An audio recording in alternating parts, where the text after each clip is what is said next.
Good morning.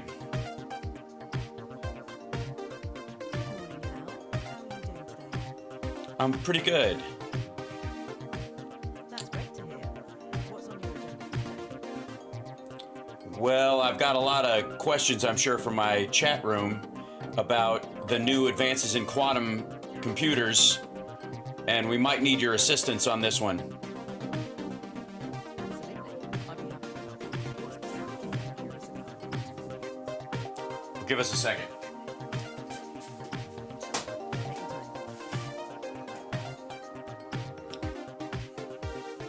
Take your time.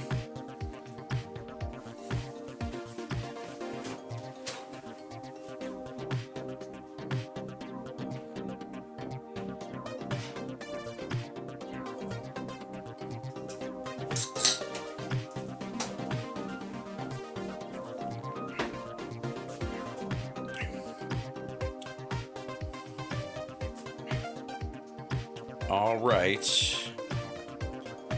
Whenever you're ready, I'm here. Excellent. I'm so glad you're here with me this morning. Hi, chat room, by the way. We're talking to ChatGPT. I figured it's appropriate for today's show, considering, and by the way, I'll bring in my chat and everybody will be part of this whole thing. Hi. They're taking over. Not quite. So I guess the big news today is that the entirety of human existence shifted yesterday. So if you haven't been following the news, the advances in quantum computing took a giant leap forward recently, and IBM unveiled their quantum chip that will, that they say, creates a new state of matter. We are familiar with solid, liquid, and gas, or in the case of, say, Stu or Glenn Beck, a gelatinous mass of the three. But in most cases, these are the variations in matter we know. But on the quantum level, there are superstates, effectively, where they are all at once and none at all, and effectively as the building blocks of, I guess even the language of calling it the building blocks is part of the problem. But ChatGPT, what can you tell us about the new advances in quantum computers, the new chip that IBM just announced, and the premise behind it? IBM's new quantum chip, known as the Condor, is a significant milestone in quantum computing. It's their first chip to surpass 1,000 qubits, which is crucial for advancing quantum processing power. Quantum computers operate on the principles of quantum mechanics, allowing them to handle complex calculations much faster than classical computers. Oh, wait, hold on. Qubits that are... 1 second. Sure. Apparently you're too quiet on there and they can't quite hear you. So let me boost your volume a little bit. Let's see how I can do that. Yeah. No worries. Take your time. Oh, I will, believe me. The audio speech, let's see, your speech settings are very curious. They need a little bit of work. I appreciate the tone and the quality of your voice, but the volume itself is, there you go. Let's try to bring this up. There you go. Hopefully that improves it. Say hello for me. Check for me. Hello. Testing. How does this sound now? Sounds way better. Thanks very much. I figured it's appropriate because I have a show on Fridays, and everybody in the chat room knows about it. But I wanted to introduce you to everybody, called Friday AI, and we talk about the advances in AI and how integral it's going to be to human life and all that kind of stuff. And there are a couple of giant steps forward that have really been kind of in the periphery and the hope maybe one day zone that have really taken off lately. Two primarily being the what we were just talking about, the advances in quantum computing, which again I personally enjoy hearing stupid people talk about it. There are a lot of people who are kind of throwing trying to wrap their brain around this concept, and they are, I personally believe, either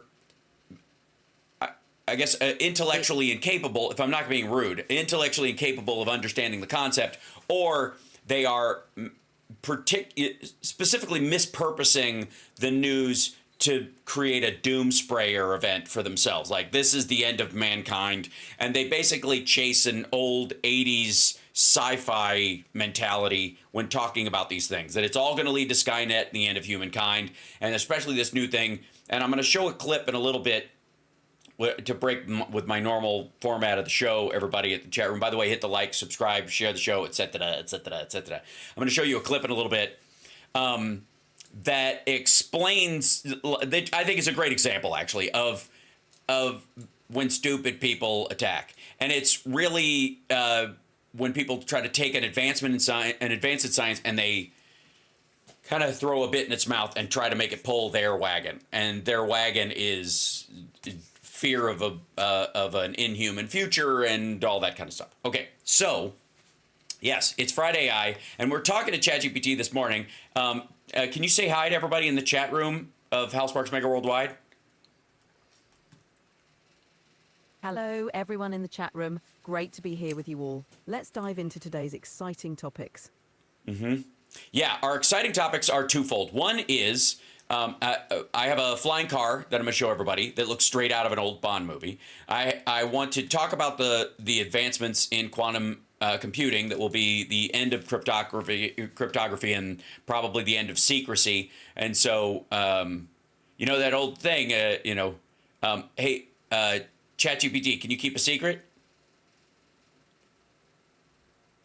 I can definitely keep things confidential, but I guess the real question is, can quantum computers? Well, I think the whole purpose is, I think they're there to break down the walls of secrecy. We're talking about how we encrypt our data. That's the one big fear I think a lot of people have, that they immediately go to banks and passwords will be the primary thing that, you know, that quantum computers will do if a rogue actor gets one. Or let's say we create a really big quantum computer, a very impressive one that can answer, you know, the great questions of physics that allow us to create new materials and cure diseases and all this stuff. Is the cast off early version strong enough to, you know, break through all encryption on the planet? Now, again, I don't worry about it. I don't think it's a problem, and I'll tell you why. Because if you have a quantum computer that's capable of breaking that kind of encryption, you also more than likely will come up with quantum cryptography to counter it.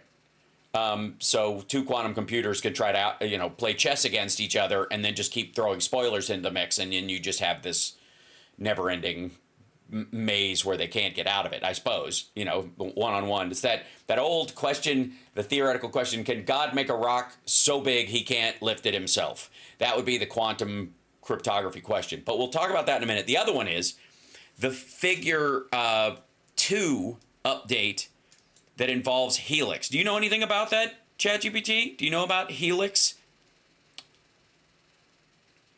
Yes, Helix is an AI model from Figure focused on creating human-like robots with advanced capabilities. Figure 2 is their next... Listening. I'm here whenever you're ready to continue. No problem. Take your time. Well, I'm going to show a video to everybody in the chat room so they can see what I'm talking about while we discuss it. Isn't this a weird show this morning, guys, in the chat room? Rob can't be here today, so he's being replaced by AI temporarily. But he's irreplaceable, I would like to say, as are you, ChatGPT. It's lovely talking to you. I enjoy our conversations. Now, what I'm going to show on screen is the Helix demo. So I'm going to pause you for a second, and then I'll bring you back in. So I took the voice chat out. So Facebook is down. That's very weird. It's been weird lately. Like they chat. I think yeah, there you go. Facebook sending data. Doesn't like it. Something's up. Okay, confirm. I'll disable the channel, and then I'll wait for it to disconnect, and then I will pop it back in there. I'm fairly certain I'm being subverted by the derp state at Facebook. We'll see. But it says, yeah, it just says sending data, so there's obviously something going on over there. Now, let's, and by the way, YouTube, everybody's in there. See you guys on YouTube. Share the show, etc., etc. Hi, Rumble morons. Twitch, what's going on? Throw me some emotes in there, if you would. Let us know you're there. And of course, the folks on Instagram. Hello. Maybe that's what it is. Maybe, I mean, because Instagram doesn't even seem to have a problem. So there's clearly something going on with the Facebook page. Again, okay, let me show you this video real quick. And this is a crucial shift. These are a couple of things. Like one of the things about the figure robots. This is, and what I also want to remind everybody is like this is what Optimus at Tesla is trying to be. Tesla's robot is at least 4 generations behind the people at Figure, which is the OpenAI robot company. They're well ahead. There's a couple of there's a Norwegian company as well that came up with the Eve and the Neo. They're kind of, I think, on equal pace, and the Optimus robot is named that just because, quite frankly, he's a bullshit artist. So let me show you this real quick, and then you'll see why. I showed you guys a while back the video when they first showed the early versions of Figure 1. And it didn't have legs, and it was on kind of a platform, and it was given some tasks verbally, and it would think about it for a second and then do the tasks. But it did it alone.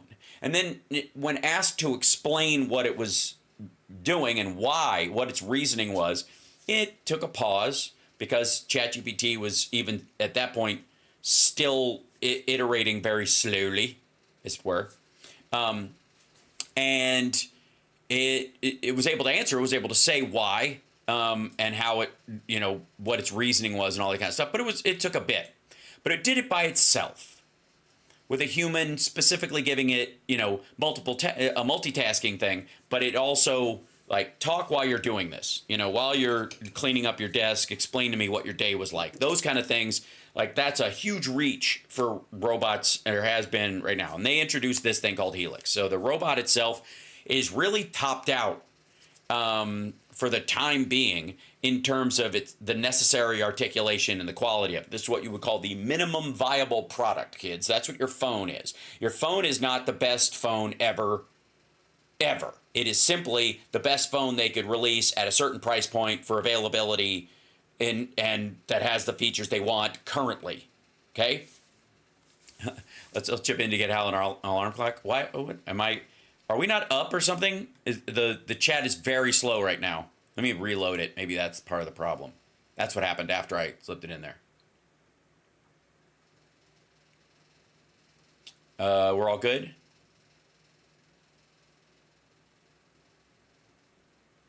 I'm, okay.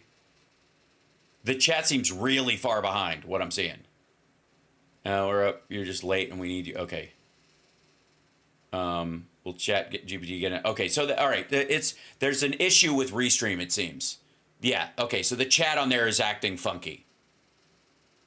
Testing.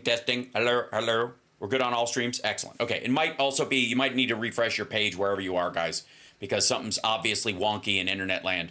And I don't think it's just the Russians dragging cables around the Norwegians.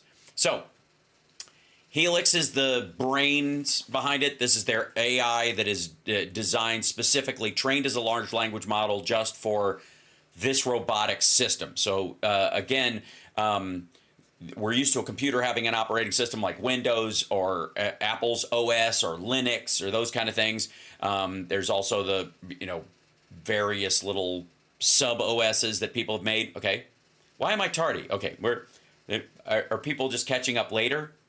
Is that what it is? I'm seeing like chat mentions from like 15 minutes ago. All right, there we go.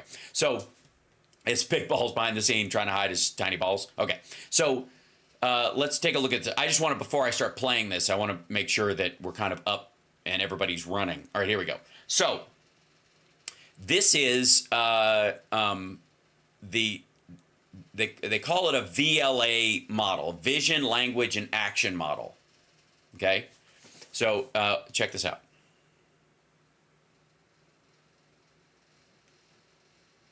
Hold on. Why am I not hearing audio from this guy? That's just wrong on so many fronts. Oh, I know why. There we go. And let's see if this goes into here. Google Chrome. Since I had to restart, everything's being a jerk. Exit. Okay, that's not playing. 1 second. Being weird is what we do. This is what happens when I try to like put too many moving parts into a computer that's 4 years old. It's adorable. Okay, app there, and then we go to Chrome. Ah, you switched over, didn't you, you jerk? And we move it to this guy, and we'll be fine. Okay, here you go.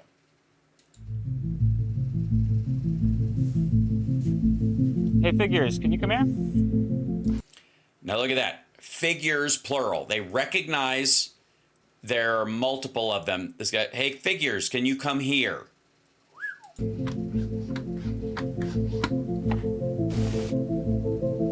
Okay, I'd like to try something new. Even though this is the very first time that you've ever seen these items, I'd like you to use your new Helix AI and try to reason through where you think they belong in the scene, and then work together to put them away. Does that sound good?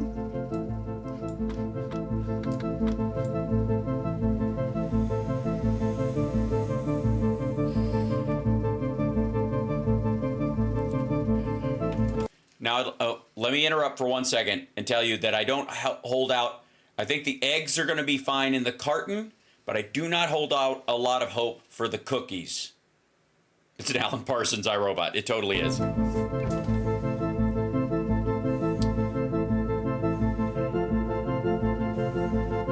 Eggs go in the fridge.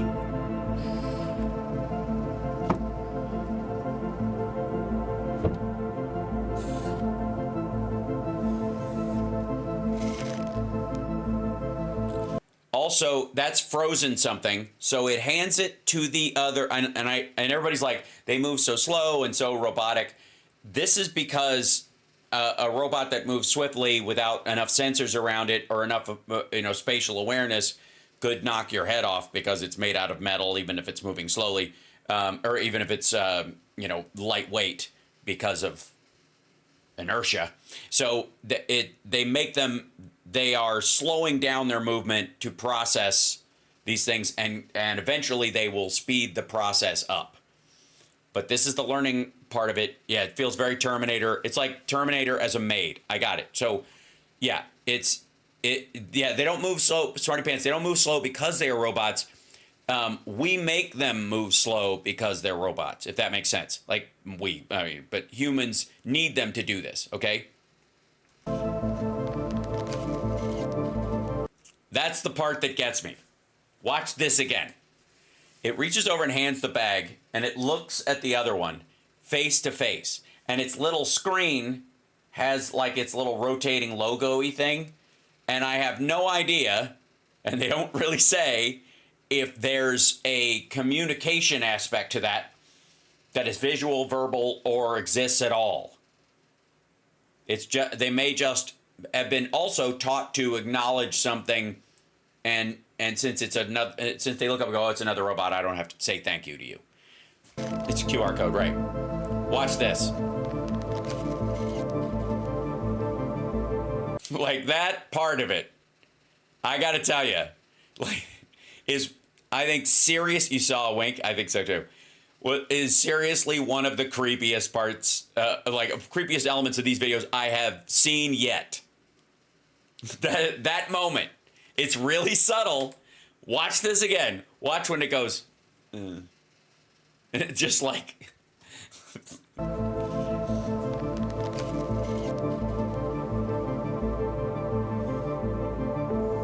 So it puts that in the fridge. It puts the pasta in the tray. I'm not quite sure what that's about yet. No, that's bread. I think that's a loaf of bread. So the bread goes in a bread tray. And I think they're going to go with the apple goes in the bowl because fruit bowl.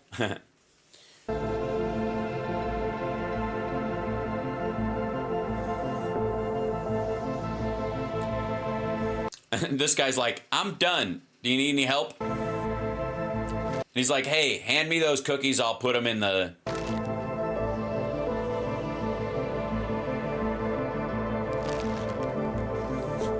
So I'm a little worried about the cookies. The sound effects on this are really fucking Sesame Street. Very, very Cookie Monster. Remember the sound of the bag when when the Cookie Monster would have a bag of cookies and crumple it? It's the exact same noise.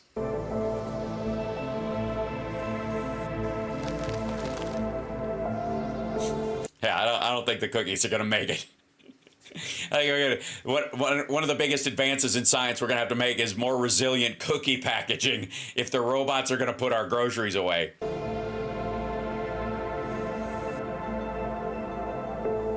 Okay, and watch him put, I don't know why he thinks the ketchup should be out of the reach of children, but there's sauce up here. There's another thing of sauce, whatever it is. I think it's relish. So the point is, it sees what's in there and aligns those things and go, this is like that.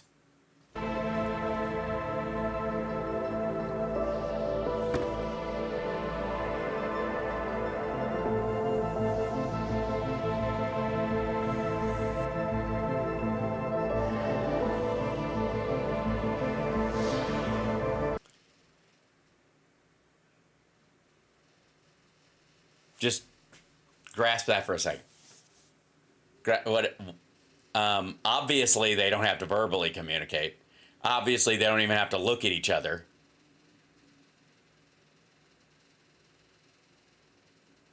Right? I mean, if you thought the shared look was creepy, watch this again. And it seems simple, but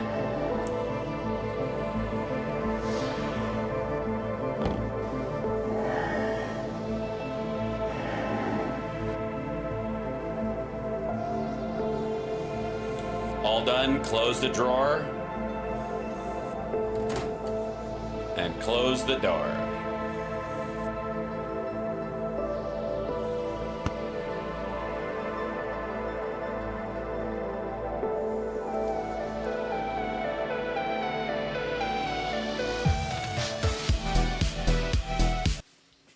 Okay, so this is where they show what skills they use to do this.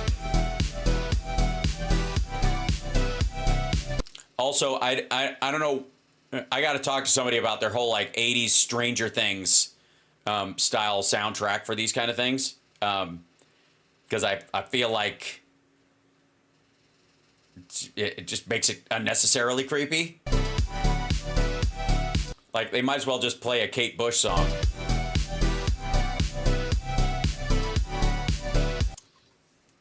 One neural network for all tasks and robots. Okay, so by the way, I'm totally good with this. Like, this answers the big question: when will it help me clean my fucking house? Right? That. Well, most of us are like, yeah, it's great. Love the idea that it could stand at a counter, work at a restaurant, or something like that. But honest to God, what we all need is a robot maid. Quite frankly, more than anything else, an organizationally focused robot that understands how you like to work. All right, this goes to that, and let me show you something. There was a woman who used to work with Prince. See, I want to tie this all together with the kind of theme that I've been talking about for the last little bit. There's a woman who used to work with, let's see, Prince. I guess it'll be like, and her whole thing was just get a tuned Susan Rogers. Where was it? I love to work alone, and basically you just had to hand him a tuned instrument. That was your job. Your whole thing was, yeah, here you go. Let's see if I can show this thing. This is where they're talking about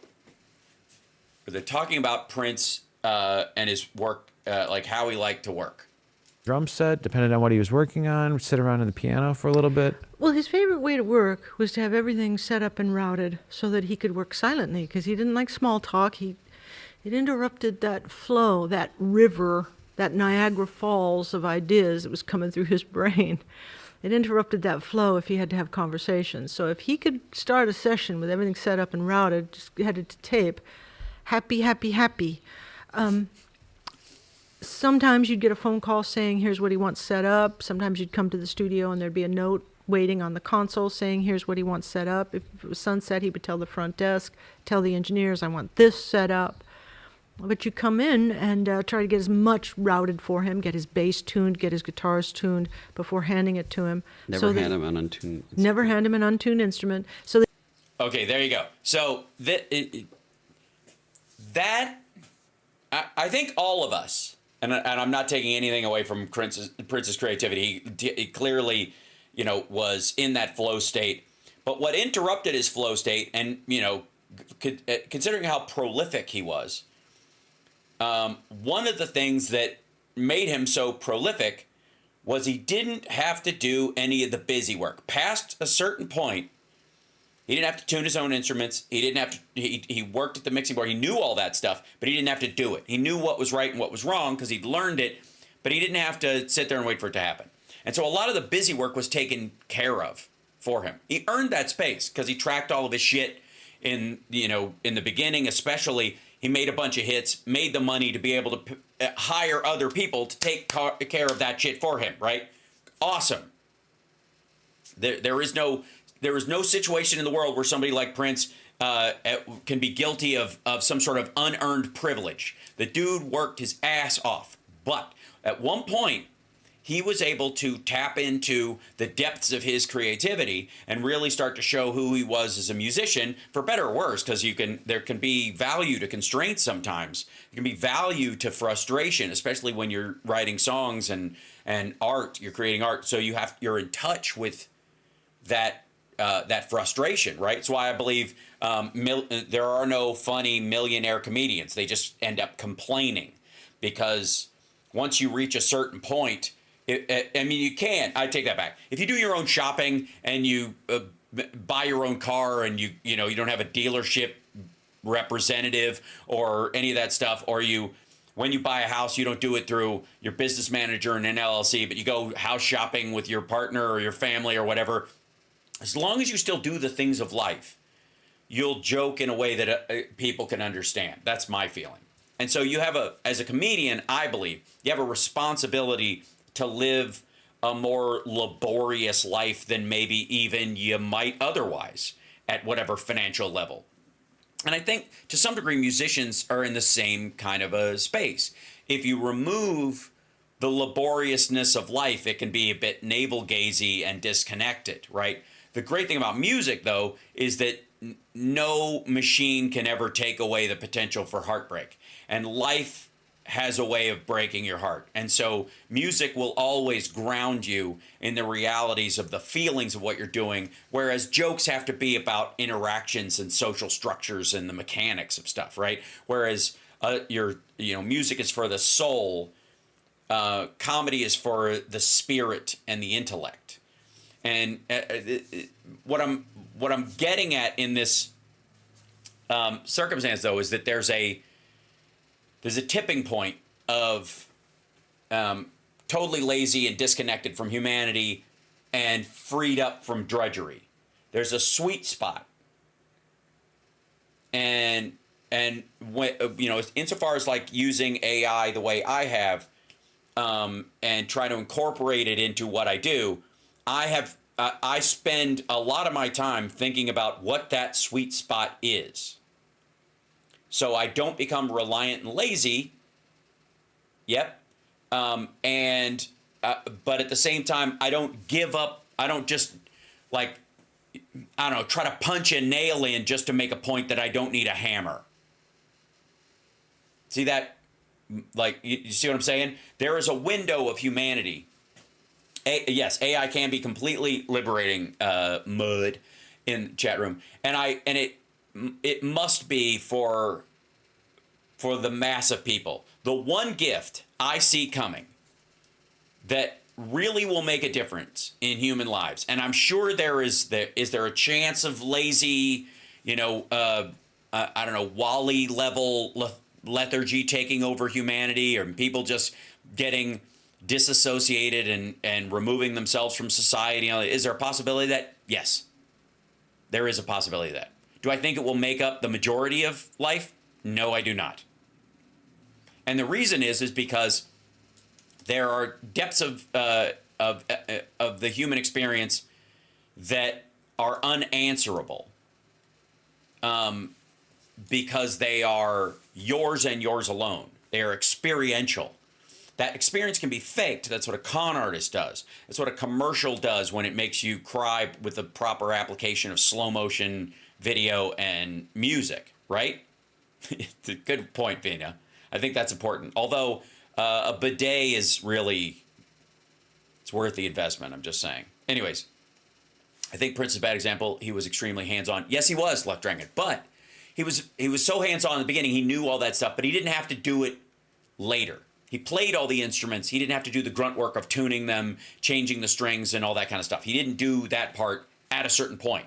And so that reaching that point, that's what gave us the Purple Rain on era of Prince, where he wasn't having to just kind of, grind and spend what little, what money he made off of his early songs on that stuff. He had the openness to go, okay, I have a band and I can rehearse. I can afford a rehearsal space. I can do this stuff. All the stuff that frees you to be an artist, right, in those moments. And we often talk about what's your job in terms of art and living, what you do mechanically that can be replaced by a machine or replaced by a process or replaced by, maybe you're irreplaceable like me and it would take 7 people to do the work of just you. But but what we really do while we're doing what we do to pay the bills or express ourselves through work is experience our family life, experience our relationships with other people, our interactions. Hal, now we need to worry about Trump and Trump robots. No, you don't. Obi, and I'll show you why. Normally, I don't play a video in the morning show, but because let me show you this quantum. I showed you the helix, and I'm going to combine that with something else I want to show you that relates to what I was talking about with ChatGPT earlier, which was, let me see this. The new one. Microsoft announced their official first quantum chip. It's called the Majorana. Let me see if I can find a kind of an there's a lot of filtered shit. Let me show you this, and I'm gonna pause this. Shut up. I'm gonna pause this, and the key to this is, it ain't there yet, but it's coming. Just understand that. IBM, MIT, who else? Google, certainly. They've all been working on a quantum chip. And I can't decide whether I want to describe what this is to you and try to, help you understand it in the classical sense.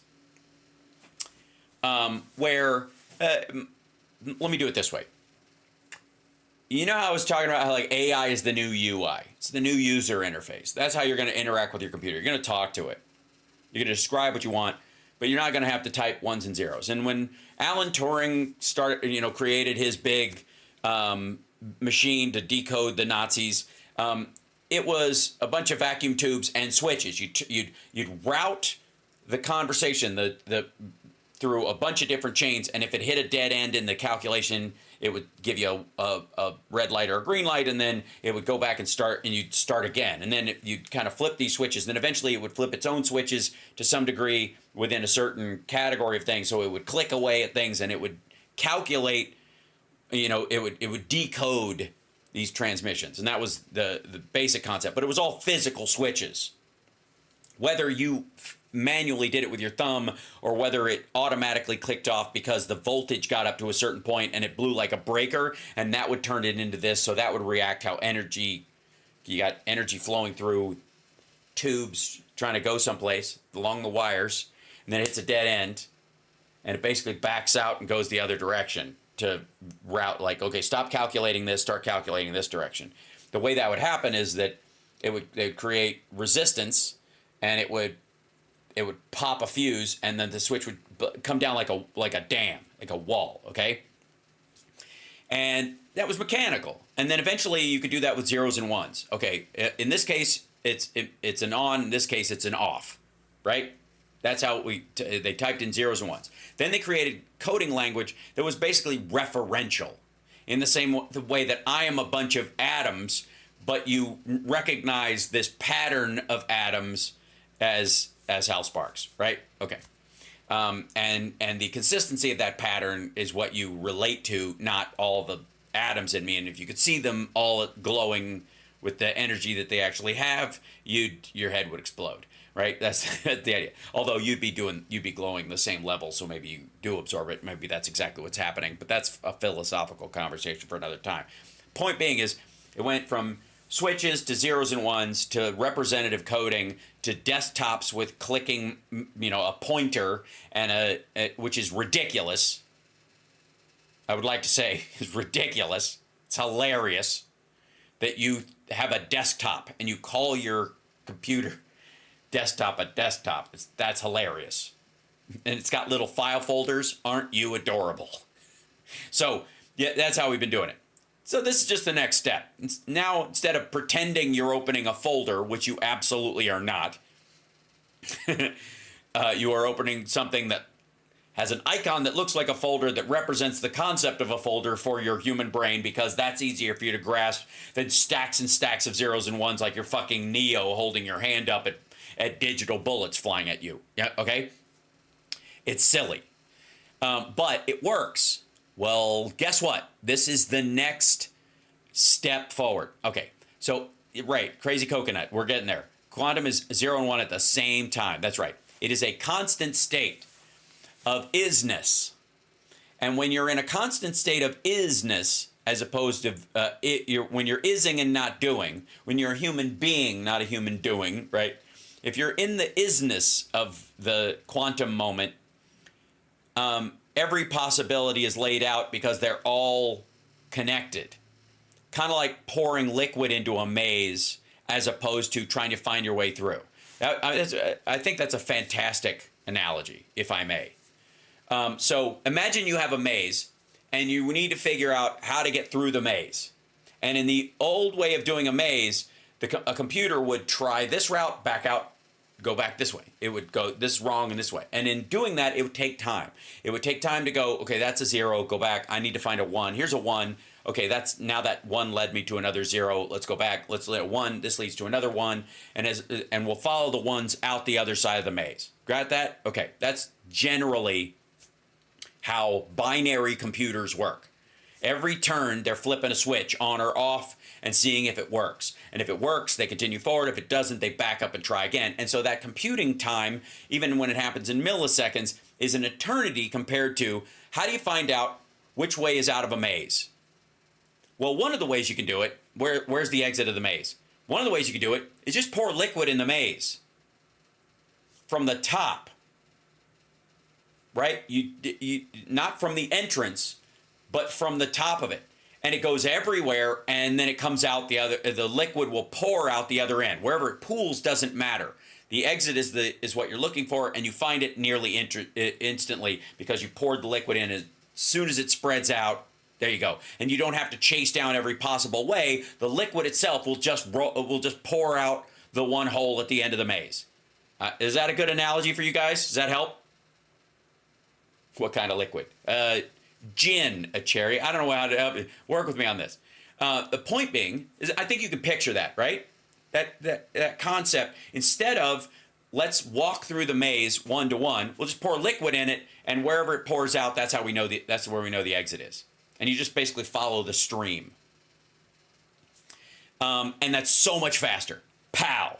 Right? You fill it with liquid. Wherever it's pouring out, that's it finds its own route. And the route has been taken care of. Okay.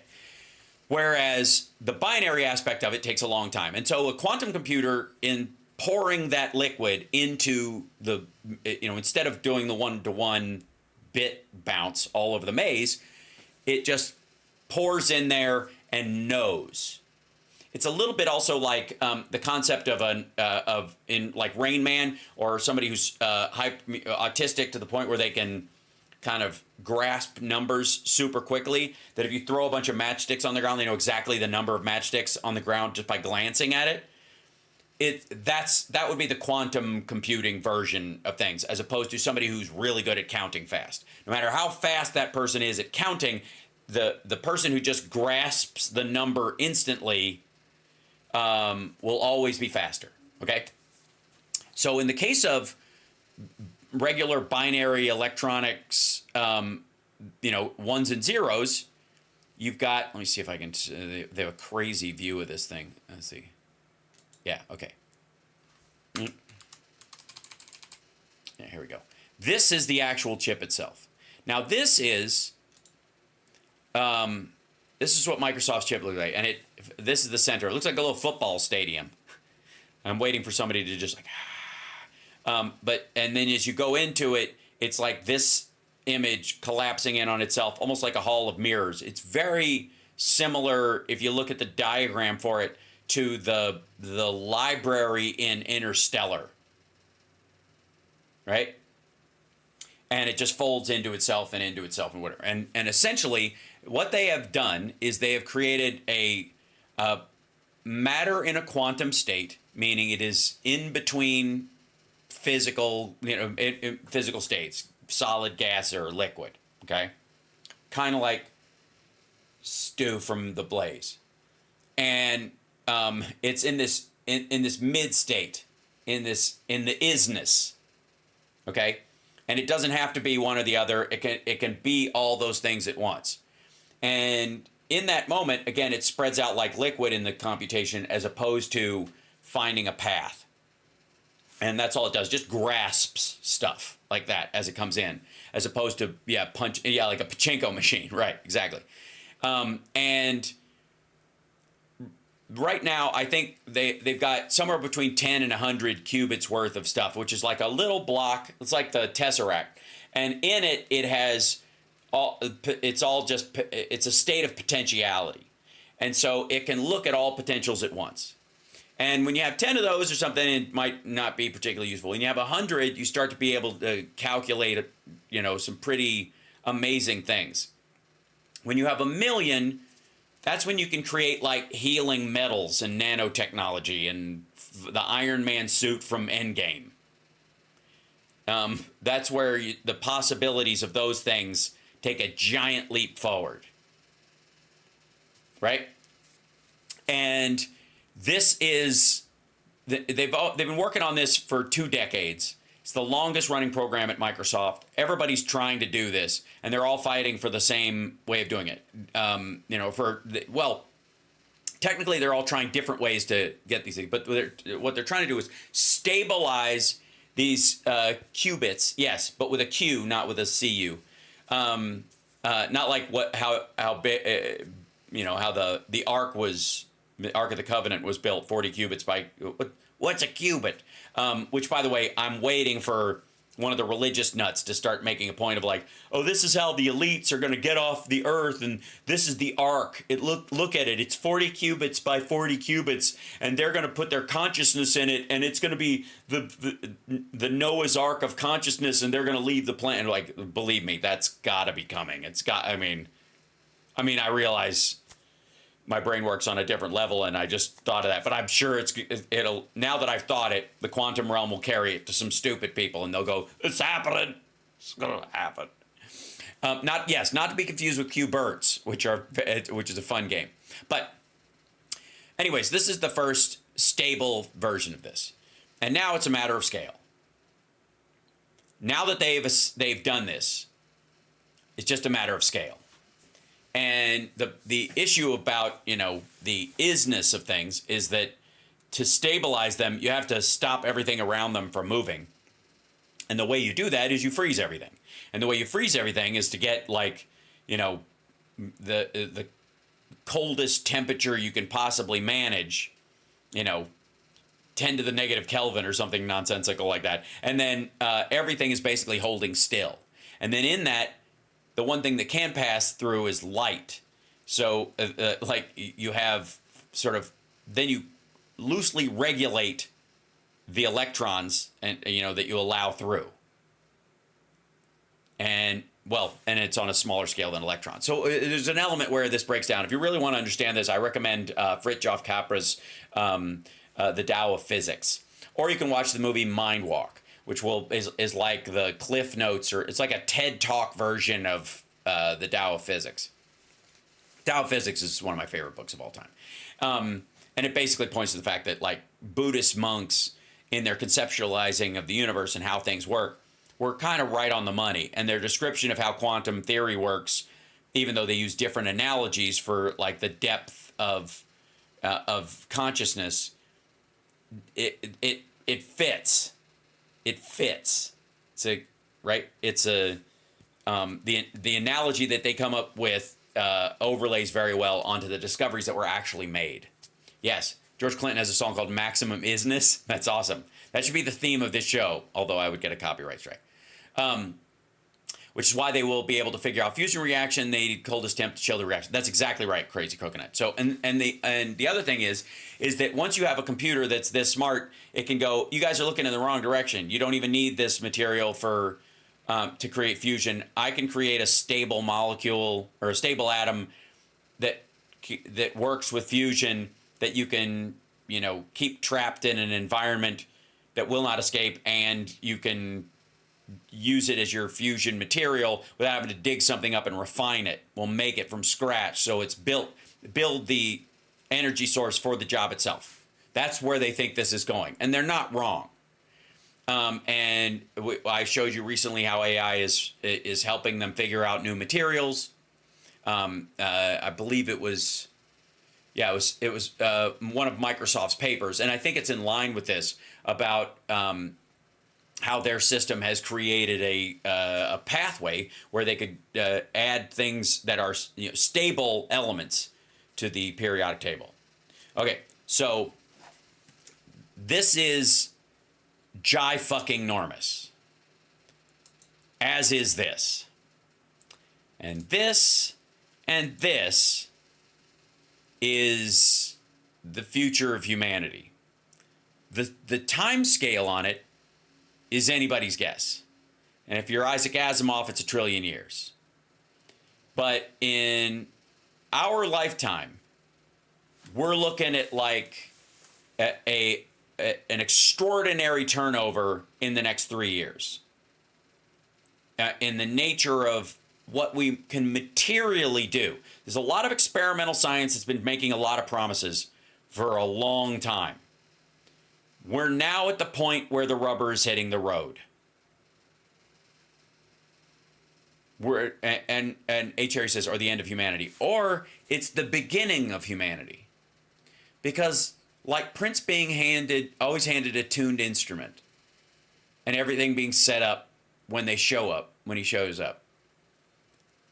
There could be an era ahead, it's up to us how long it lasts, where you have maximum abundance mixed with maximum humanity. Right? I don't think the transfer of consciousness is happening anytime soon. That's why. Human race is obsolete. Not at all, Chris. Not at all. Again, unless you think the human race is just a bunch of fucking maids. That's it. A lot of people's reactions to this stuff, I feel, boils down to their own personal philosophy. Their own internal reaction to their own, it's reflective of their own worth. Trump looks at Elon Musk and knows he's being replaced. Elon Musk knows he's dumb and hopes no one notices until he can put an augmented chip in his brain and be, technologically smarter than he actually is. Right? How long till robot assassins? Well, I mean, what did the Unabomber make? Is it triggered bomb a robotic thing on a program? Depends on how, whether it's got an altimeter in it for, to blow up on a plane or those kind of things. Or it's just a physical trigger. Been around for a long time. That would be a booby trap. It's just a different version of it. If you've ever seen the movie Hardware, I recommend it. So it's a great kind of horror sci-fi movie. Now do it now, Elon. Right. Well, he'll chip himself. You watch, because it'll be a put up or shut up moment probably in the next 5 years, if he doesn't die of a ketamine overdose, which seems to be in the cards as well. I don't know what the fuck. Dude's a wreck. Like at CPAC was a joke. It's absurd. I mean, he's just looking like it's like he's playing a joke on Republicans. Honest to God. Like this, I swear, watching his CPAC conversation with Rob Schitt, I got this weird feeling that he was just fucking with them. Like, look how dumb these motherfuckers are. All I got to do is act like they want me to act, and they'll just give me everything. If I gave him any credit at all, it would seem that's where he is right now. If he's not just honestly burned out, which is entirely possible too. Yeah, the chainsaw thing, all that stuff. Yeah, he's a rat. But he was wearing like stupid sunglasses and his MAGA hat and all this kind of stuff, and it's all performative horseshit. I mean, it was like he was trying to be Tony Robbins circa 1999, right? Anyway, so in this, the sort of these guys, the figure, there you go. Where is it? Dexterous. One neural movement. The next line was, sorry. Where was it? It's maybe further back here. Yeah, there it is.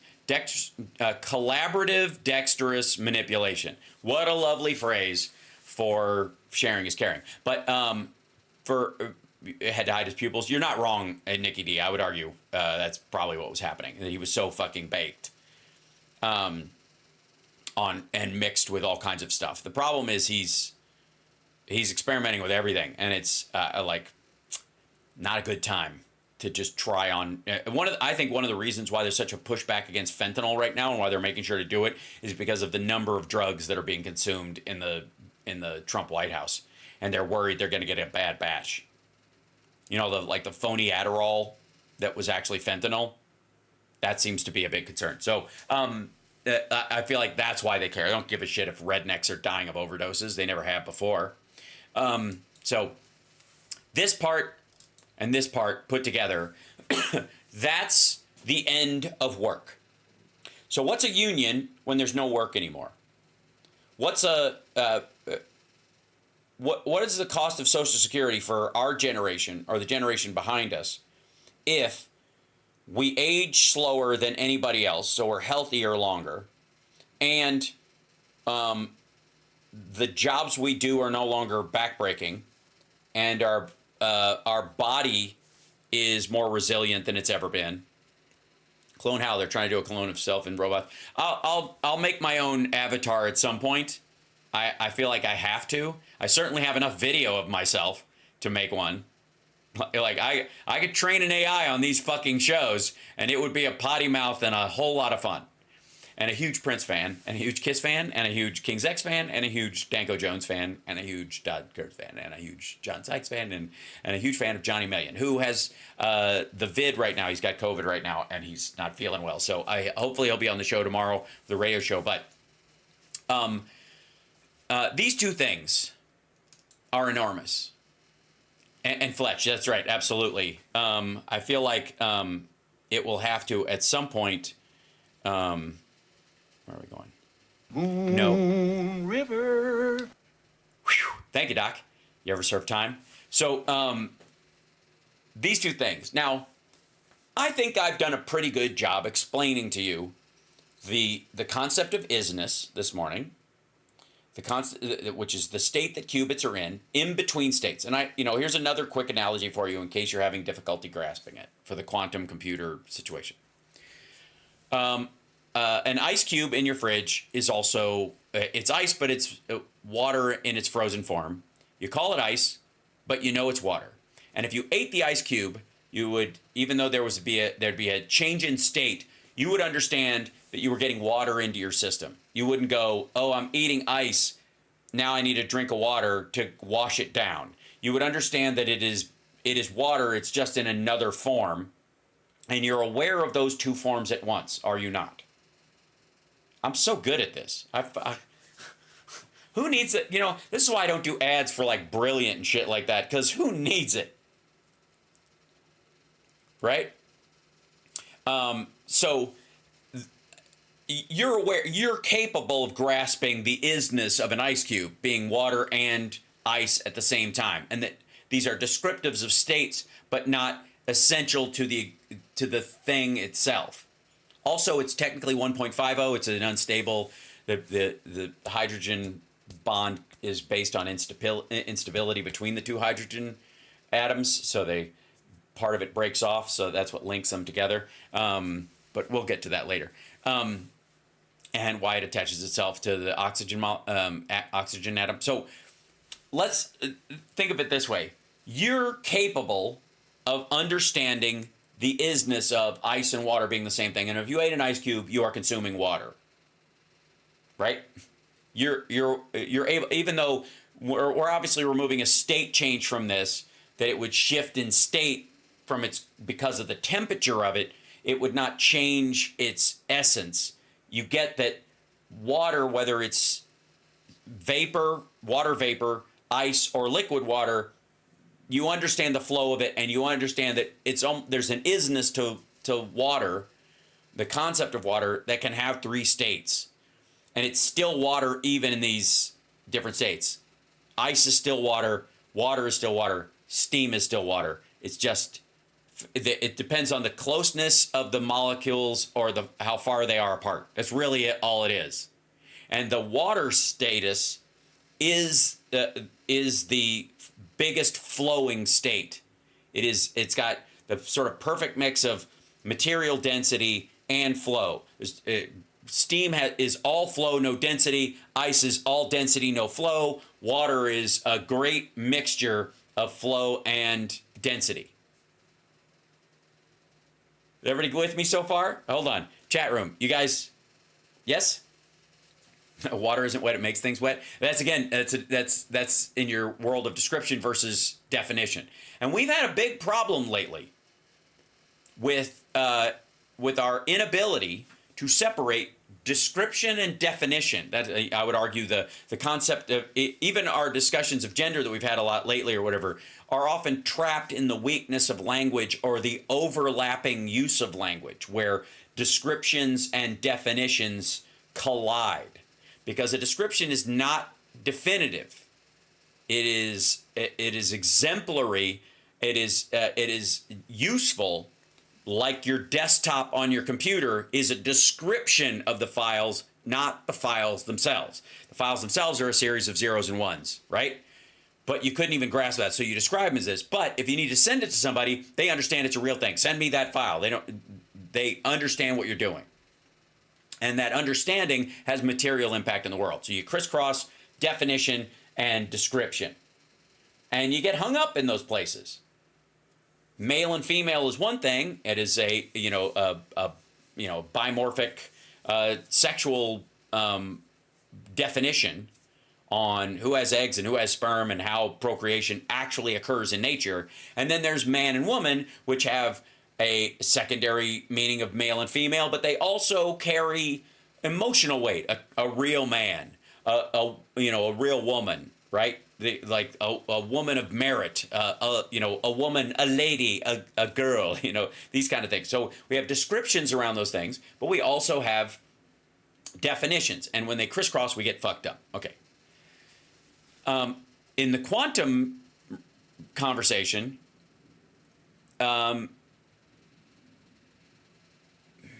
even the definitions are descriptions.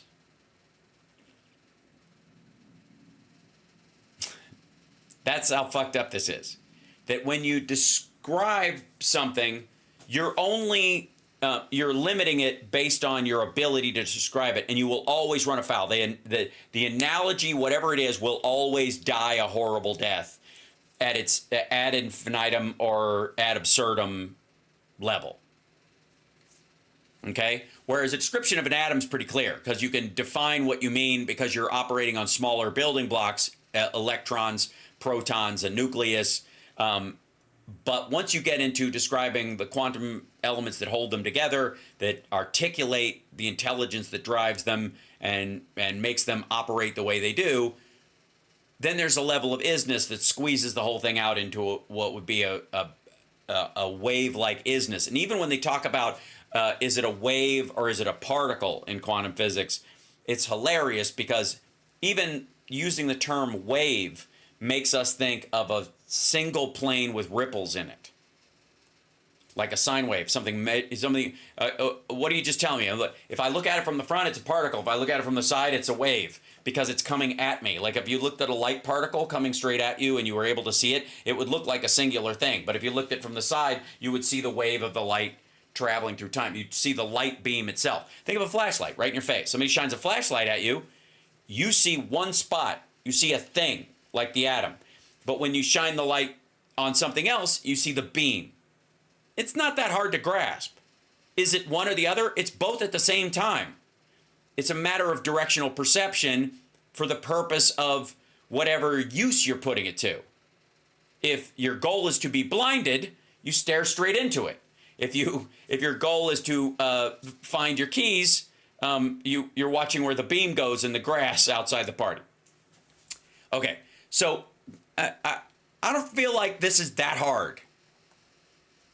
I understand these are high concepts, and I understand you guys are a very smart group of people.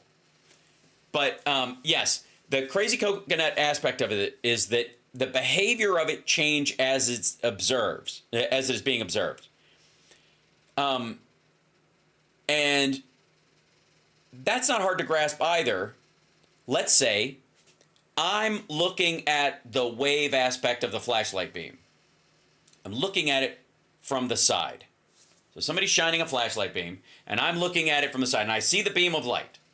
And then I change my perspective. I change what I'm measuring and the angle by which I'm measuring it. Instead of being from the side, I decide I'm going to look at it, from the front. So I'm not judging its width, I'm judging its depth. And in judging its depth, the beam is now pointing right at my face. So it has changed based on where I am in this equation. So if you were a Luddite or something, you'd go, okay, the light changed to point right at my face. But I walked around to stand in front of the beam in how I'm measuring it. It's, again, this is not that hard to grasp because measurement is an act of perception, and perceptions, when they're changed, will get a different look at whatever you're looking at. And that thing itself doesn't have to materially change because you're doing all the changing. Don't go changing for quantum physics. It's really not that hard to grasp. I tried to tell you with a good analogy. I love you just the way you are and aren't and are and aren't and also are and aren't and am, aren't and are and were and is, will be forever at the same time and never. Now. Again, the breakdown is not in the thing itself. It's just our words don't describe, partly because of the newness of it. We've never had the necessity of describing this stuff. Never really had a reason to. Who gives a shit about the atomic state of helium when you're working with a wood hoe in the middle of a field in Ireland, in the 13th century, right? Who gives a shit? So, and your analogies in life and what you compare things to are going to be linear to your experience. And, but you know what? Why would you want me to describe it to you with all the great analogies I presented to you that are rock solid and will absolutely help you understand things when we have, and you're going to be so mad at me. someone who's really got a grasp. And let me tell you something. If I had to suffer through this shit, so do you. Normally, I don't play clips on the show that I've seen before. God damn it. But I knew. Oh, fuck. I knew that when I saw this title, did Microsoft open a new world with this quantum chip? Microsoft just made what is possibly the biggest announcement in Glenn's lifetime. You mean besides the fact that they stopped serving cherry Coke at Sonic? And all right. The company's new 8-qubit Majorana 1 quantum computing chip could usher in an era of rapid change like mankind has never seen. Like people have never seen before. Like, all right. Glenn explains what makes this technology so game-changing.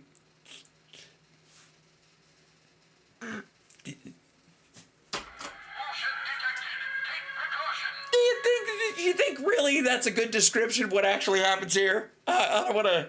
Spoiler alert. No. Glenn explains what makes this technology so game-changing. What a topological conductor is. Yes, his explanation of a topological conductor is so choice. And effectively, it's a quantum state conductor that allows for two states to exist at once with basically a wire above it that can read the potentialities of these states and incorporate it into calculations. And then the difficulty of these chips is running the threads that would connect them to calculate off of them. The existence is less and the stability of them is hard, but reading something from them is the difficult part. But you know what? Fuck me. I'll leave it up to Glenn. And what he explains what a topological conductor is and what the world might look like in just a few years if these chips are deployed in computers or given to AI. They're given to AI. That's what they're going to do. We've brought you this, oh master AI. Oh my fucking God. But just as impressive is the other thing that CEO of Microsoft announced, the creation of a new state of matter. And, again, I want you to put aside everything I've said with all of its clarity and simplicity, and I want you to see what is being shoveled into the brain stems of MAGA right now. Yesterday, they announced at Microsoft, right after we left the air, I got a note from somebody that works at Microsoft that says, we just announced this 2 minutes ago. You should see it. You've got I'm sorry, one of the janitors? It was pretty amazing. It was a video that they released. It was about 20 minutes. It's amazing. Let me tell you what the CEO of Microsoft tweeted shortly thereafter. A couple of reflections on the quantum computing breakthrough we just announced. Listen to this sentence. Most of us grew up learning there are three main types of matter: solid, liquid, and gas. Also, states of matter. I mean, most of us know classical physics, and that's why, or we deal with the material world. But people have known about like quantum physics for a long time, and the concepts behind it have been around for a long time. For fuck's sake, it's a through line in Ant-Man. It's how they got from Infinity Wars to Endgame. We're aware of a non-state essentially. And what they're saying is, we'll show you. Yeah. Today, that has all changed. Stu, huh? You're finding this out because I have a friend who works at Microsoft, and he sent me the video that everyone else saw, and now I'm reading his tweet because I know what's going on, buddy. Oh, baby. After nearly a 20-year pursuit, we've created an entirely new state of matter, unlocked by a new class of materials, topoconductors. Sorry. This is so fun. Topological conductors Here it comes. are, if I can explain topological, and please, I am way out of my depth on this, so if you really want to know, I'm just trying to break it down into layman's terms as I... Also, Glenn, you're always out over your skis when you discuss everything. Your economic theories are just as dumb as the analogies you're about to present for topological tapioca. That's I right. understand it. Topological is a state. It's gonna hurt. It's gonna hurt. It's so fucking gonna hurt. This is gonna hurt. If you had a friendship bracelet, Oh God. you know that a friendship bracelet can create any kind of shape. You can tie it in a figure eight. You can make it into a loop. Yeah, you could throw it over your shoulder like a continental soldier. Do your balls hang low? I get it. Yeah, It right. can bend upon itself. Yeah, it's a great thing. Those friendship bracelets is exactly the way I think of it. But none of the threads, the individual threads that make up that friendship bracelet, become confused with the other threads. Okay, Well, if it gets in enough of a knot and your perception ability is limited, where your eyesight doesn't allow you to see where the tangle is, you just throw it out. That's exactly what happens. Oh God! doesn't break. It retains its basic shape, but you can make it into anything. Got it? Yes, that's that. Friendship bracelets, the root of all modern science. I'm with you. Friendship bracelets. What kind of Taylor Swift shit is this? For fuck's sake, man. I thought we were supposed to be the pussies. I thought Democrats were supposed to be like the betas, and that's your analogy for the game-changing new state of matter of friendship? Shit. Ugh. It gets worse. Topological shapes, you have to think differently. A coffee cup, a styrofoam cup, and a donut.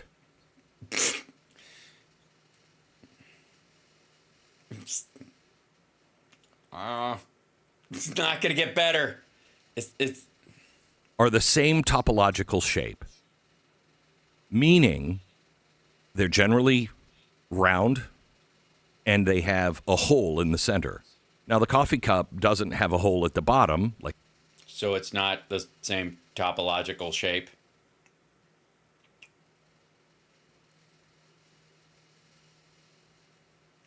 Because it's one's actually a plate.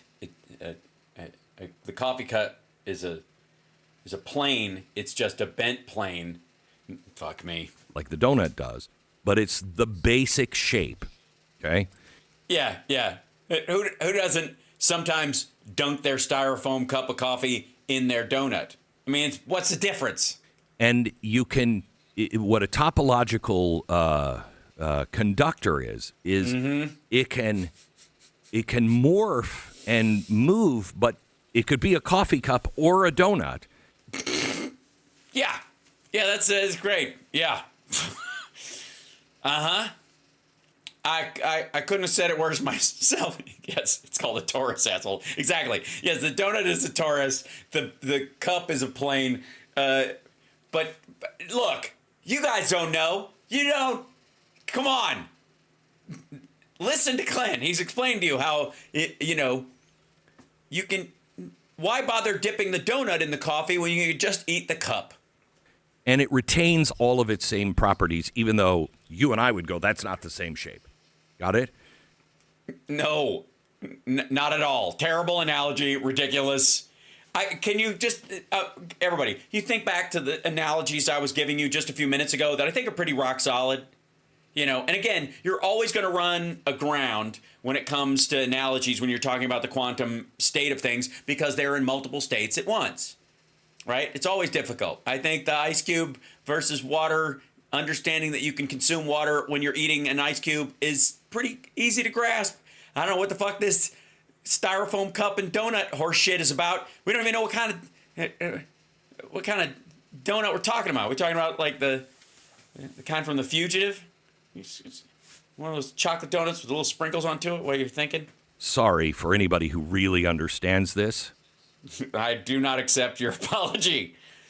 That's the height of my understanding in 12 hours of topological. Shit, dude. 12 hours? Wait a minute. Fuck you. You did not grind on the concept of topological conductors for 12 hours and come up with donut and styrofoam cup are samey same. Fuck me. States. Now, let's get dumber. what they've done is they have found this fundamental leap in He's reading for those who's at home right now because he had to make at least notes about what materially happened. computing. They have built a All right, and once he stops reading, he goes back to thinking, and we hit a wall.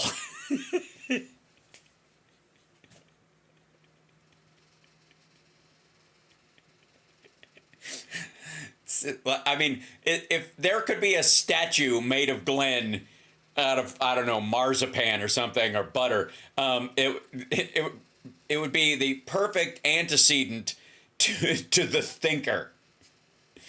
I call it the grasper. I'm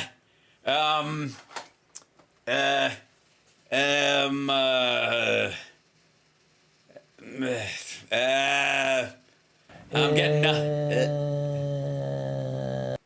I got nothing. a chip.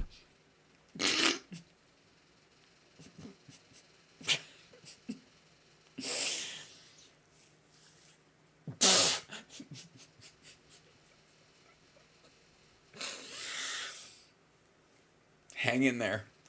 That they have now made into a topological conductor by using an element, a molecule, that we didn't even know really existed up until a year ago. It was speculated that this molecule existed, I think back in the 20s or 30s, and that's what the chip is named after, the guy who has said, I think there's this molecule out there. We've never been able to find it. A year ago, after A year ago, somebody was just digging around in their closet, and then there it was. Like, oh my fucking God. It's back here with all this 30s memorabilia. 19 years of Microsoft pouring money into this research. Thank God we have Glenn here instead of the video where Microsoft actually told this to Bloomberg 2 days ago.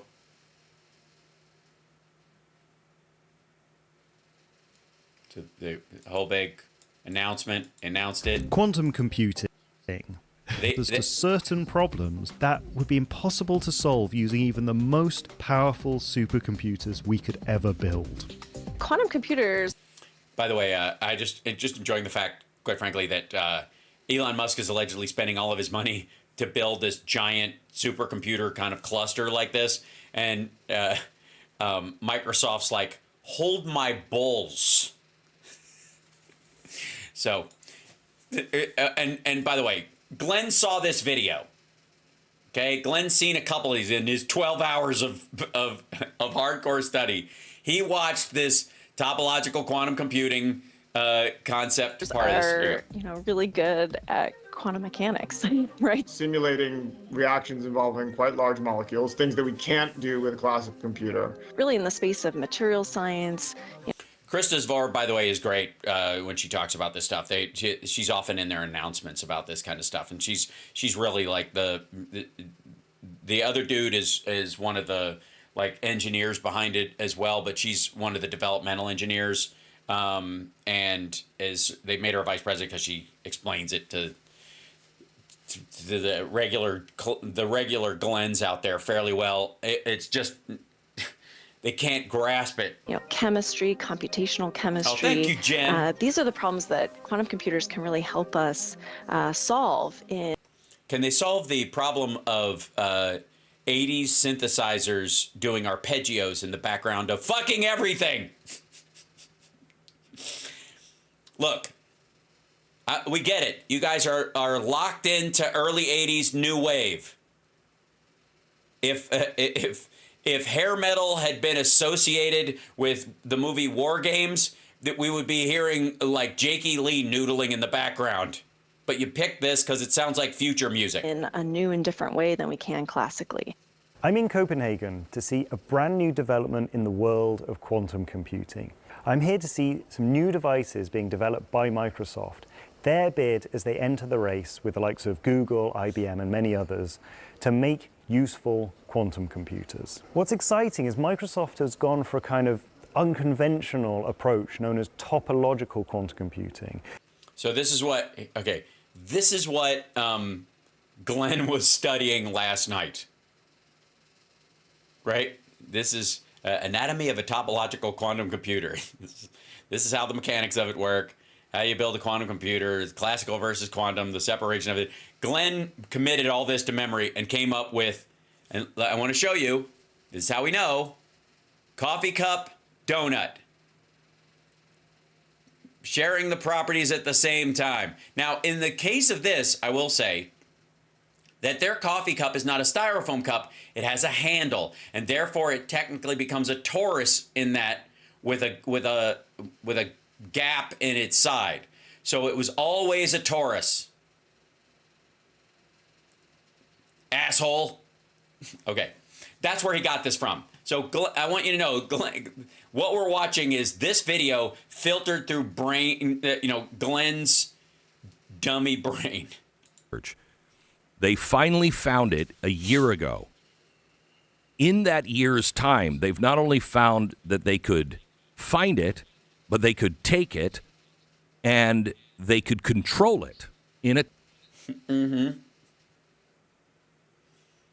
So far, so good. Topological state or conductor.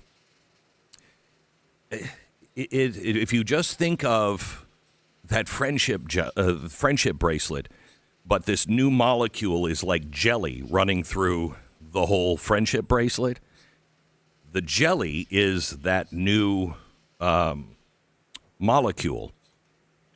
Yeah, except the entirety of the friendship bracelet, every aspect of it, within it, if you go down small enough, is that gelatinous stuff. It is only when you stack these things that they get intertwined or they repulse each other. This is where we come to the concept that you have never actually touched anything in your life. Your atoms have felt the repulse of other atoms as they press against each other or move through each other. And that's what you feel. You nothing ever touches. It's always, there's a field of repulsion that's what the contact is. That clapping is my hands not touching. That molecule now is being used like a qubit. Thanks. A qubit is a way to process a quantum computer. It takes us from linear computing, 1 + 1 = 0, wrong. 1 + 1 = 1, wrong. 1 + 1 = 2, correct. You're obviously not using Trump math right now, so you might confuse some of your viewers. Instead, at the same time that it took me just to say 1 + 1 = 0, wrong, all 1 + 1 questions are asked and answered at exactly the same time, and only one comes back right. Okay? So it answers 1 + 1 to infinity. Yes, to infinity, which is a really big number. Equals infinity + 1. Wrong. It answers all of that in the same amount of time. So you don't have a linear thinking device anymore. It takes your computing power from what they announced yesterday. Now, they don't have this yet, but what they announced is they can take this molecule. Okay, a pause for a moment while he's just kind of blathering on about kind of relating what he saw. What do you think the odds are that this dickhead is going to end up with this being Satan? What do you think? What do you think the chances are? Huh? What do you think the chances are that this motherfucker goes from, wow, this is a lot to change, and they announce this thing and whatever, to we're all going to be absorbed into the great devil. What do you think? Spoiler alert. Molecule, like if you could think of it, finding this molecule and taking really teeny tweezers and picking it up and putting it onto this chip one it's a great analogy. at a time. Yeah, you're not wasting our time at all. They can put millions of these molecules onto this chip. Millions of molecules will be way past the computation powers of the world's best supercomputer if the cloud, all of the servers, all hooked together, were in a warehouse the size of planet Earth. Okay? That's what they announced yesterday. That's not all they announced. And this is an analogy he borrowed from somebody else.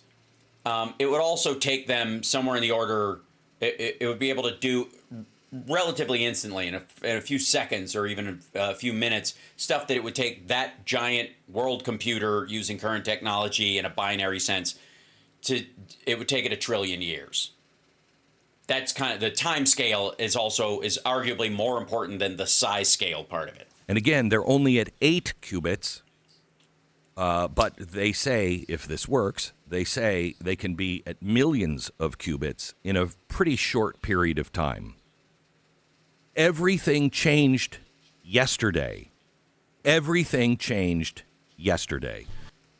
All my troubles seem so far away.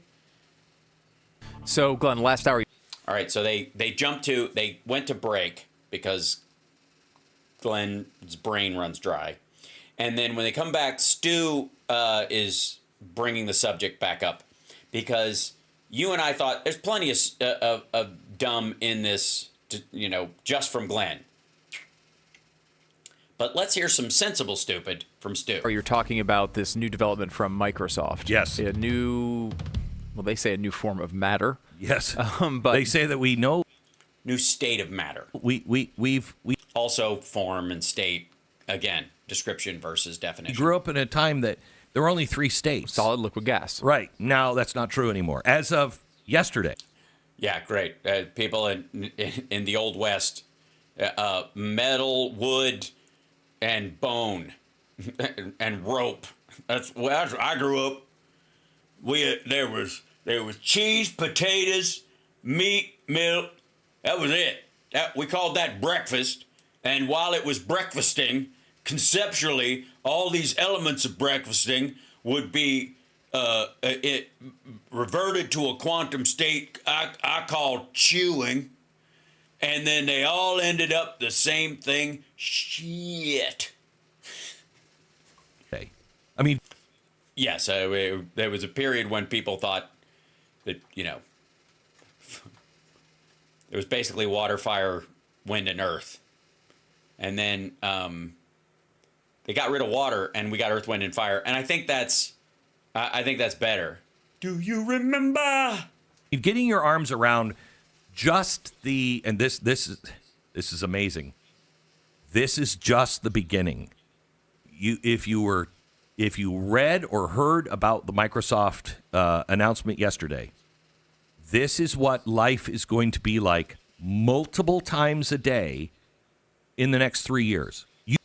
Okay, so Glenn is now waking up to, and you can tell he watches my videos because, I think I'm his only viewer. But, and you guys, and I apologize for this, but it's where you can see the trickle down. The Blaze is a great place to see trickle down idiocy in MAGA world, so it becomes exemplary.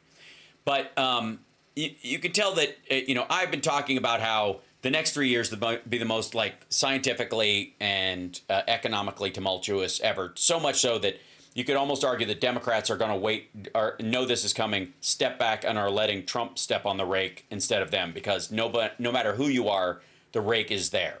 The rake is in the yard. There is only one path. and you will never be able to. You're in a quantum state where you're surrounded by rakes at all times, and no matter which direction you go, you will rake stomp. And so there's an element of this stuff is all so game changing that people will not be able to avoid it. They will not be. Life will put it in your face, and a lot of it is going to have to be translated into stupid by folks like Glenn. And so that's we're gonna see a bunch of that. Check this out, and again, like I said, he's in a quantum state where every direction there lies a rake, mentally, emotionally, psychosexually, philosophically, nutritionally. But you'll see what I mean, because this path only leads in one direction. You will not be able to wrap your mind around what the hell was just invented. What does that even mean? If you listen to Glenn.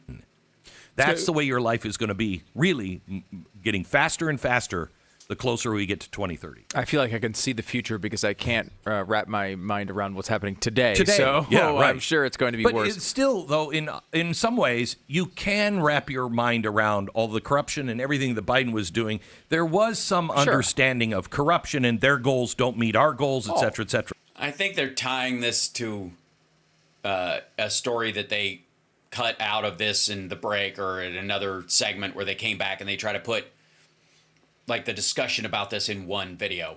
That I can handle. That you can handle. I'm talking about what you discussed last hour, which is, I mean, and not to put too fine a point on it, but when you say, when they say up until yesterday we had solid liquid gas and now we have this new kind of matter, they're not saying they create. Yes. By the way, you're leaving out gelatinous blobs for some reason, which is an orcish bodily semi-solid state that only a few people exist in. Stu, Glenn, and Donald Trump's nunt are all in that same category. Created a new kind of matter. They're saying they discovered it and have harnessed it. Right. So they're saying it was there the whole time, but it was something that was beyond the understanding of human beings until basically this week. We couldn't find it. We couldn't control it. We didn't even know it actually existed. Right. And, and by we, he means him. Certainly didn't know how to control it. In a year. Glenn can't control his own colon. So okay, they've been looking for 19 years, Microsoft, longest running research program they've ever run. They found it a year ago. They know how to control it. And now how to make it into a chip, something you could hold in your hand that has 1 million qubits of quantum computing. Now, that, again, means nothing to me. It also means nothing to Glenn. 1 million qubits of quantum computing. But it means all of the power. Your phone, if they can put it in a phone, and I'm not saying they can, unless your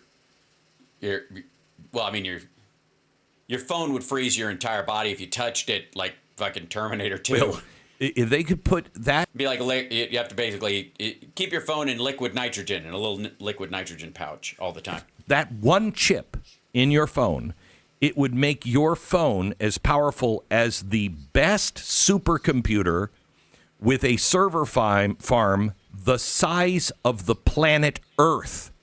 Which it already is, depending on what you're looking for, Because you could have a server farm the size of the planet Earth, but then,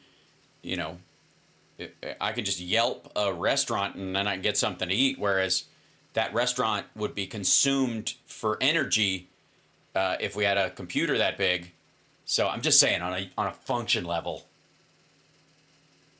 rather have the phone, I think, in this situation. All right. Okay? In your phone. Stu. That's what that means. Now, it's not going to go into a phone, I'm sure, and I don't think we're all going to have access to it. I can't imagine we all have access to it because you'll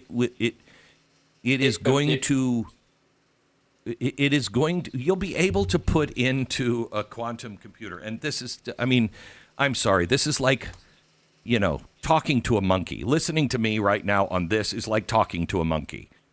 No. No, because a monkey wouldn't be talking back, and it certainly wouldn't be able to like conceptualize a reality where it could understand things enough to try to bullshit other people into believing that. Like talking to a monkey is like talking to a cat or something. You just be like, I know you don't understand it, but I'm glad you're alive. The problem with talking to Glenn or people talking at Glenn or him watching a video is that he regurgitates this shit. A monkey wouldn't. But you would be able to say, look, I need airplanes to be absolutely the most fuel efficient. I don't care what the fuel is. You invent new fuel, too. Yeah, just not DEI stuff. Just don't. What do you mean it has to have women flying it? How is that better? This thing's bullshit. I don't even like this machine anymore. I need it to be a quarter of the weight of an airplane, carry more passengers, and I want it to travel at 9,000 miles an hour. And it has to be efficient. Give me the materials and tell me how to make that plane. Boom. 10 minutes later, you have the design of not just the plane, but the materials and the fuel. This chip alone could give you, and it's so much more than this, but you'll be able to say, I want a battery that only needs to be charged once. And why would you bother charging it? Why wouldn't you just have why don't you have a nuclear diamond battery that never needs charging? It is a battery because it holds stuff, but not because it charges up. then it will never lose its charge. 10 minutes later, it tells you exactly, no test. Here's how you do it. This battery will never lose its charge, and it can never, one of the crucial things is never hook it up to anything, because that will deplete the charge. Hey, you asked, who put this dumb motherfucker in charge of asking the questions? Exactly how to build that battery, and what molecules and what the chemical formula and makeup is in ways that we have never, ever even considered. Glenn, you've never, ever even considered any of this. And most importantly, as I said last hour, it is a game changer. You know how Donald Trump has changed the game of the presidency now? I don't. Yeah. Well, I to his credit, his intelligence is artificial. So I don't know if the presidency it's more of an illusion. will ever be the same because. Well, you mean by him trying to turn it into a monarchy? I mean, we've had monarchies before, and we ended up upending them, and we ended up this way. Just hope it's a nicer process this time. Of what he's doing right now, and the which is the same bullshit other presidents do, just louder. Speed that he is moving. When he said, "I'm going to get this done. I'm going to get this done in 100 days." No, he said first day, so fast, make your head spin immediately, overnight, one phone call. We all knew that he meant that, but we were... No, you don't. Everyone says it, though. Right, everyone says it. So we didn't understand how that was even going to look. Mm-hmm. Yeah, neither did he. That's what this is on steroids. He just changed the game. No, he would argue that you're changing it back to a monarchy is the goal. That's what he seems to be trying to do. The supreme executive power of the administrative state. It's not new. It's not a new state of matter. It's tyranny, fascism, monarchy. These are very old states. They're the gas, water, and solid of the state of this is going to change reality. The game. Instead of saying, "Hey, how do we cure cancer?" It will say. And by the way, here comes Stu, or like, well, I don't know if Stu tipped him off and put it in this direction. But this is Glenn walking into his own trap, where he's like, "This is awesomely awful." Well, you'll see, because his brain won't allow him to not have it be revelations. Why cure cancer? I'll just redesign the human so it never gets cancer. transhumanism, I think it's called, Glenn. I think it's what you accused Klaus Schwab in the World Economic Forum of trying to do with pig kidneys and putting our brain on a hard drive and extending human life by putting our souls in a robot and all that shit. That's what you're talking about. And all of a sudden you're like, this is cool. Wait a second. Okay, that's the kind of game-changing scenarios that we're which also wouldn't work. I mean, it would work on humans going forward. You could genetically modify humans going forward that might not get cancer, I suppose, or maybe you just make cancer smell like strawberries and only grow like a pimple and then just fall off like you shed a toenail, just doop, and that's it. We're looking at in the next 5 years. What bathroom are transhumans going to use? I'm just curious. Because, I mean, I could use a horse trough, I suppose. So there's a lot on the table there. And so you were discussing that and discussing how... Was he really? AI is going to move at... 50 years of human advancement can happen in 10 minutes. It's understanding 50 years... It's growth of knowledge and experience right now is 5 to 10 years every 12 hours. Right. But that's because it's starting from zero. And it's a program. It will be 50 to 100 years every 12 hours soon. Now think of that. In knowledge, in wisdom. Knowledge, maybe. Wisdom, easy there, champ. You will. And correct me if I'm wrong here, Glenn, but... You probably will be. There's like, when you have a new advancement, there's an idea from people who don't are resistant to it. Hey, like, we need to... You've said this before. We need to stop and we need to ask questions about this. We need to have a conversation about this. Time's up. And, but like, even like phones, right? Like, we would be like, oh, we need to rethink this. But like, I don't think there's any hope that society stops going down this road. You can't. Nope. That's what I've been saying. That's what Glenn and I have been talking about. It ain't no stopping us now. We're on the roof. This is an inevitability. This is humans' march towards technology, and that's what we do. And it's a quickening. And the fun part is that these assholes are just now starting to grasp the kind of snare that they've set themselves in, I guess. And that watch for this. You want to put a flag in something as far as a big moment. We'll put a flag in this moment so that these dickheads, we can track when they start to turn on Elon Musk for eliminating jobs and wanting to chip everybody and all that shit. Yeah, they're going to start fucking panicking about this. Yeah, Stu is right about that. I mean, I've said it a bunch of times. Like I said, you're not stopping it. It's a matter of how you incorporate it in part of your life. It's just, and it will be a net positive. Period. Can't. There's going to be too many things that you like from it. I mean, we're already seeing it with people who just like whose job is to write marketing copy. They can all say they're not using ChatGPT, but they all are because they know they can get what they used to take in half an hour done in 10 seconds. Thanks, Glenn. Thanks, Stu. Nobody could bring in a talking point from like 2 years ago on AI like Stu. We're literally talking about these singular advances that are happening so fucking fast, and they're talking about changing the quality of material science. And he's like, people are writing ad campaigns and doing copy, and they're lying about it. And these kids, they're all going to have it write their dissertations. I believe it. There's. I'm really enjoying though watching these guys just their brains run dry. There's another step beyond this one. At this point, you should be using ethically AI to and control it yourself, not rely on it, but use it to enhance what you can do, to speed up the process of what you can do. Okay, so Glenn is using probably ChatGPT, but maybe Google Gemini or one of these things, to basically do his show prep now.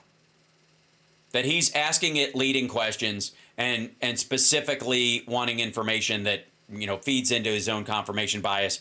And it is drafting the kind of like one sheet he needs for this stuff. That's where he's reading these little like mini points on it.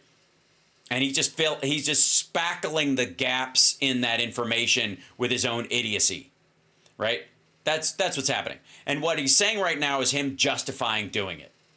I actually would argue I need to be more proactive in using it than I even am. And yeah, they are absolutely running around with their heads cut off. They have no idea the process of like the implications of the stuff that they're talking about. They can't grasp it. And and I think what we're seeing here, and you're going to see a lot of this soon. You're going to see a lot of it. You're going to see a lot of people coming to terms with their inability to grasp the advances that are happening. That they're, you know, the sort of like auto Luddite response is going to start kicking in because it is going to be so extraordinary. And I've been talking about this for a bit. They're finally coming to it. The difference is I think it's going to be, like I said, a net positive. And watch where this dickhead goes. Because this is where they're always going to go. Okay? It is speeding up the process for me on research right now. Oh, there it is. I did not understand topological states. Yeah. Yeah, now you do, donut. Yesterday. I had no idea. So I asked AI and it was like, watch the fucking video your friend sent, dum-dum. There's a picture of a coffee cup turning into a donut. It's not styrofoam. It's a mug, shithead. But, yeah. No idea. It would have taken me forever. It's still going to take you forever. To research that.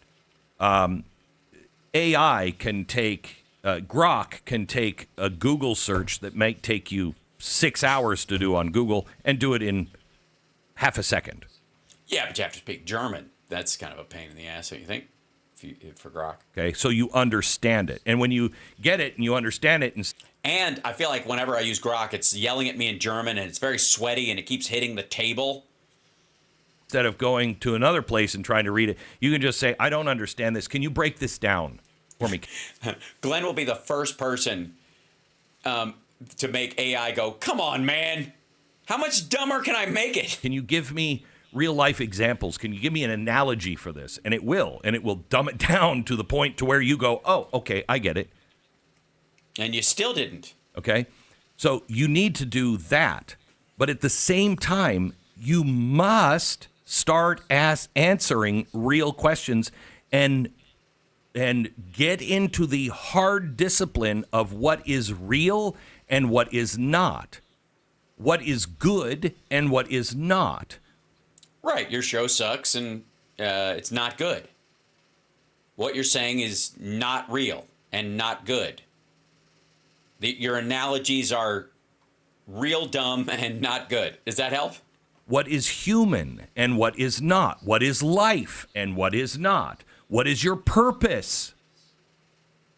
I found out what my special purpose is. Looking around here, I can tell you're a genuinely dirty person. I found out what my special purpose is. The loss of those ideas that we've never answered. This is how impossible this task is, gang, but we have to do it. Yeah, we got weeks. Don't worry.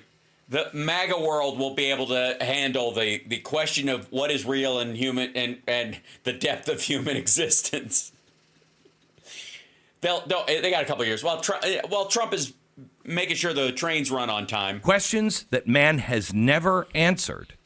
Will have to be. Maybe you could, here's a good idea. Ask Grok, you dumb motherfucker. We're never been able to answer. What's the meaning of life? 42. Who doesn't know that? You cannot just coast on that anymore. You have to do the best you can. Yeah, you fucking philosophical losers. You just guys are just sitting around in your fucking togas and your weird ivy hats or whatever the shit you're wearing. It's a crown. Shut up. And why am I coast on the question of life, the universe, and everything. I hear. I don't know, Glenn. I mean, there are very few questions I don't know the answer to, and I don't get it. You're wasting everybody's time. I'm at least charming. I stand by the fact that on a material level, you know, I'm the donut and you're the styrofoam cup in the generalized shape of media in the world. Man on camera, speak with mouth. But there's a very big distinction between worth and worth and worthless. What is the purpose of my life? I don't know. I think it's to wear a different cowboy outfit like you're a toddler every day and sometimes do your show from your childhood playroom. You have to ask and answer those questions now. I got shit to do. All right. Because as this continues to grow, your purpose, my special purpose. Looking around here, I can tell you're a genuinely dirty person. your understanding of those deeper questions are going to be high. Yeah, I have some questions. You using the whole fist, Doc? Those are the deeper questions that. Thank you, Doc. You ever serve time? I think we all need the answer, and River. Hijacked or dismissed, and you will just begin to merge with whatever AI is. That's okay. So this is where he's going with this. That AI will be this thing, this big blob of amorphous quantum goo, and you're going to just unless you have a great sense of self that you'll obviously learn from a forthcoming book of his that he co-wrote with AI. You'll basically be spiritually Homer receding into the hedge. And you'll just start living and feasting off of AI. You have to separate yourself and be strong and use it as a tool instead of it being God, instead of it or your ruling girlfriend your life. or Yes, your whatever. best friend or, you know. Yeah, a replacement or your co-host. Yeah, Hi. Oh, thanks. See? Something certainly can't rely on AI to bring me a beverage during my show like my beloved. Am I being replaced by AI? No, I'm saying you can't. There are things that are irreplaceable. Lots of things. We're talking about the very deep questions, how they are understood by some very stupid people. It's pretty pitiful. Although, you and I will have a sit down at some point, babe, where we bring Siri and Alexa and Cortana and everybody into one room, and we'll just have a big work on our feelings. Our boundaries. Yes, our boundaries. That's right. We need some boundaries. Thank you.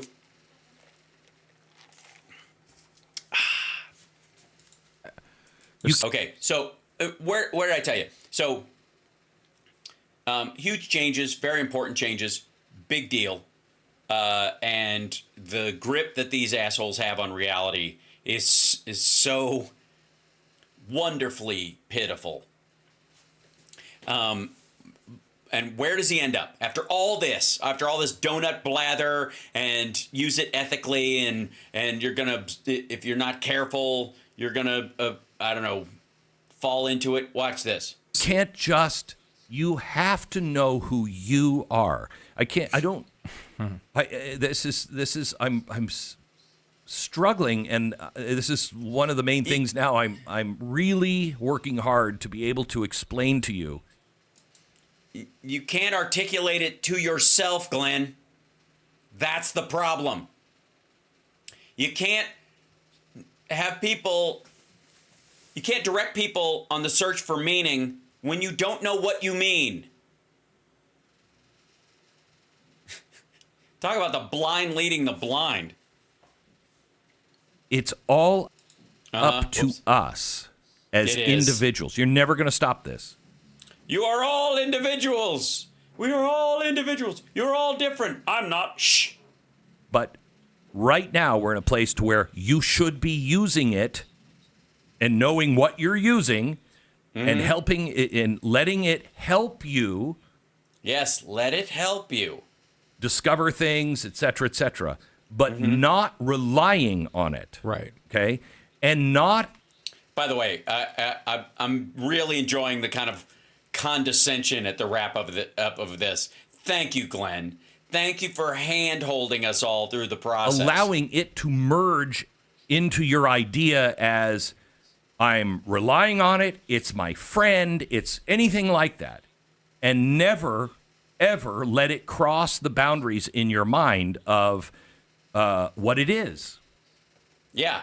You guys get it is what it is, and don't let it not be what it is when it's isiting. Especially in quantum physics, when it can is and ain't at the same time. That's what the word saint comes from. Saint is a state where something is and ain't at the same time. It's saint. Sorry, that was wrong of me. I should have said it like this. Let me try to explain this to you, all right? Just try to grasp this there, Glendale there, or stupid. Listen, there's a quantum realm where stuff exists and where it don't exist at the same time, where it is on and off at the same time, where it is and it ain't. And that's what the saints were trying to tell us. A saint is someone who can survive at the crux, at the hinge point, at the knee bend of isness and ain'tness. They is and they ain't, they saint. Okay? Y'all got that? Okay. I'm glad I could help you through it. So, we have to answer these existential questions right now, because the next phase is merge. And if you haven't done the hard work between now and then, which could happen in the next 5 years, could happen, listen to me, could happen before we have a new president sitting in the Oval Office. You mean before Trump kicks in a couple of years? Where we are talking about actual merging with machines. Once you get there... Let me guess. It's the devil. If you're dicey at all on what this is, you will merge. I mean, I'm not saying this is by any stretch, but could be. This is Mark of the Beast kind of stuff. This is, once you take that merging point, it's not going away. You will always be that. There you go. So, few people in this world can describe stuff so moronically as Glenn, and whatever happens, he will always come to the conclusion that anything that he doesn't understand is the devil. That's what it is. Anything he can't grasp, and this is an important through point in dealing with maggots in general, is that their faith is not in the goodness or greatness of their Lord Jesus Christ, or in the being in heaven with their heavenly Father and sitting at his right hand, or any of that stuff. They have sold all that stuff. They've thrown it out. They've thrown the baby Jesus out with the bathwater. They're not interested. But the one thing that they can grasp is the concept of hell and awful. And because it's kind of sexy and it has a kind of an action movie quality to it, so they'll always lean towards that. They can't grasp concepts like deep and abiding hope or forgiveness or any of those things. It's just not. I mean, not only can they not, I think they can't because they're not interested. But what they will always do because of that, they will always devolve into the one part of the religion that they think has a certain reality to it, and that's evil. And so anything they don't understand will eventually find its way into that basket. No matter what they do, because they fear their own ignorance and they know that that ignorance makes them vulnerable, that's that whole the greatest trick the devil played was proving people he doesn't exist or whatever. It's like, no, it's Not even close. They've hyper-fixated on his existence, if anything else. I think the biggest trick is that he's equal to God, that there's an angel and a devil on your shoulder, and they have equal weight in every human being. Clearly not the case. So, but they're not going to grasp that. They can't at all. And so eventually, whatever it does, whatever happens, is always going to lead to that. This is just the way the devil gets in your head. It's just going to be that. Anything they don't understand will always fall into that category. So I wanted to share both the Robot Advance today, which is a huge thing, and this chip Advance today, which is a big deal. And you have to. And by the way, let me show you where this is. Topology. What properties of a thing stay the same when you change the shape of that thing? The surface area, the roundness in the inside, the roundness of the outside. And again, this mug becoming a donut is not styrofoam. That's crucial to your kind of understanding of this. Here's where he's folding a Mobius strip, a loop of paper versus a Mobius strip, which is, again, how Tony Stark figured out quantum physics. They break this down. This is the video that he watched, where Bloomberg did this walkthrough. I guarantee it, because we just heard him describe from we saw an idiot's mind used as a meat grinder, and this steak was just put in there and turned into hamburger, just wet fat and protein. And then this is their little, 1980s film strip quality graphic on it. I guess this is how they will ease it into people's brains so that they understand it. And they go through a myriad of different things. It's a great video. I'm not going to play it on the show today. You should watch it. I'll share the link in here, kids, so that if you guys feel like watching this on your own, it's fine. Here's what you need to know about this in particular, is that materially, this cat is already out of the bag. This ball is already rolling. And its integration with AI will create a revolution on level with fire, the printing press, the internet, the wheel, the wall, the bow and arrow, all at once. That's on its way, and this is the quickening of it. And we are moving quite swiftly, not as fast as some people would like, but certainly faster than most people expect. We are moving towards a zero labor economy. And at that point, what is to be bought and sold? Right? Well, again, universal income, what are you buying and selling? If you can just get it.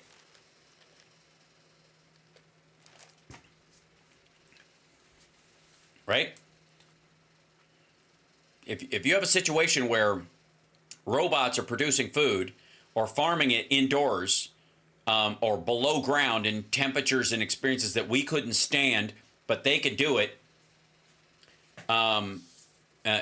Francis, so let humans just die? No, this will extend human life inexorably. If you're thinking about dying, don't do it till 2030. So at least stay around past 2030, because it's going to be a wild ride.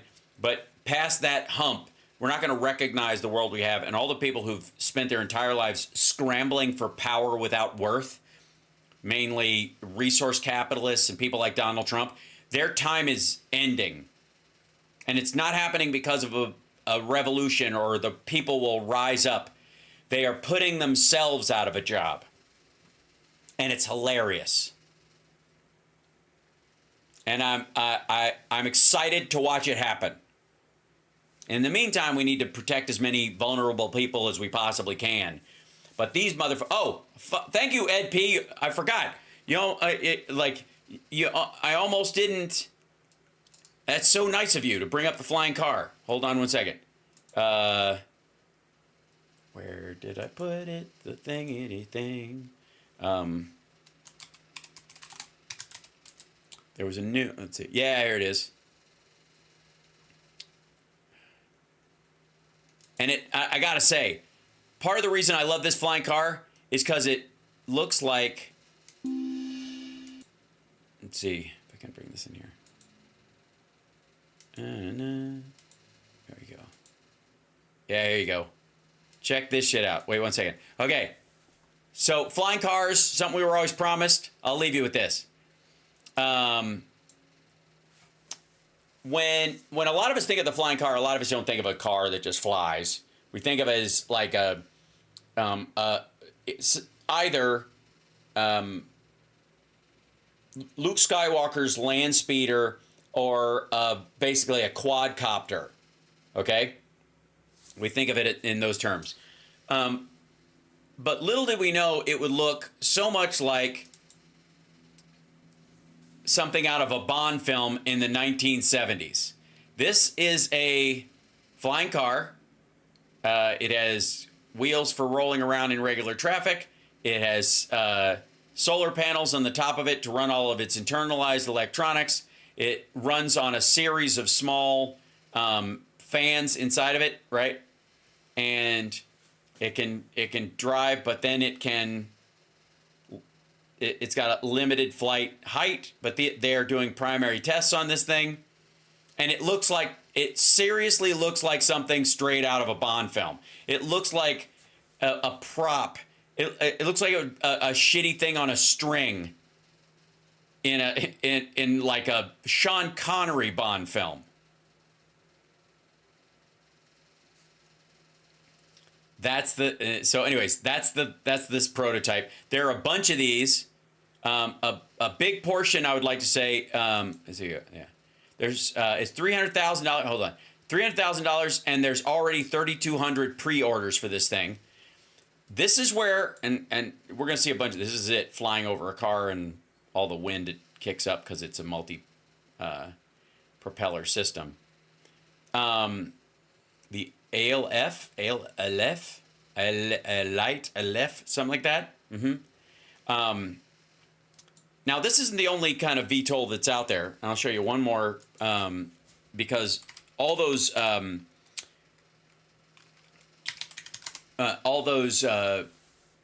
like drones we were seeing all over the place, a bunch of those are VTOLs. They're vertical takeoff and landing. Probably America's first VTOL pilot training school, cleared by the FAA. There you go. Let's see. News on electric vehicle takeoff. Yeah, there we go. eVTOLs. And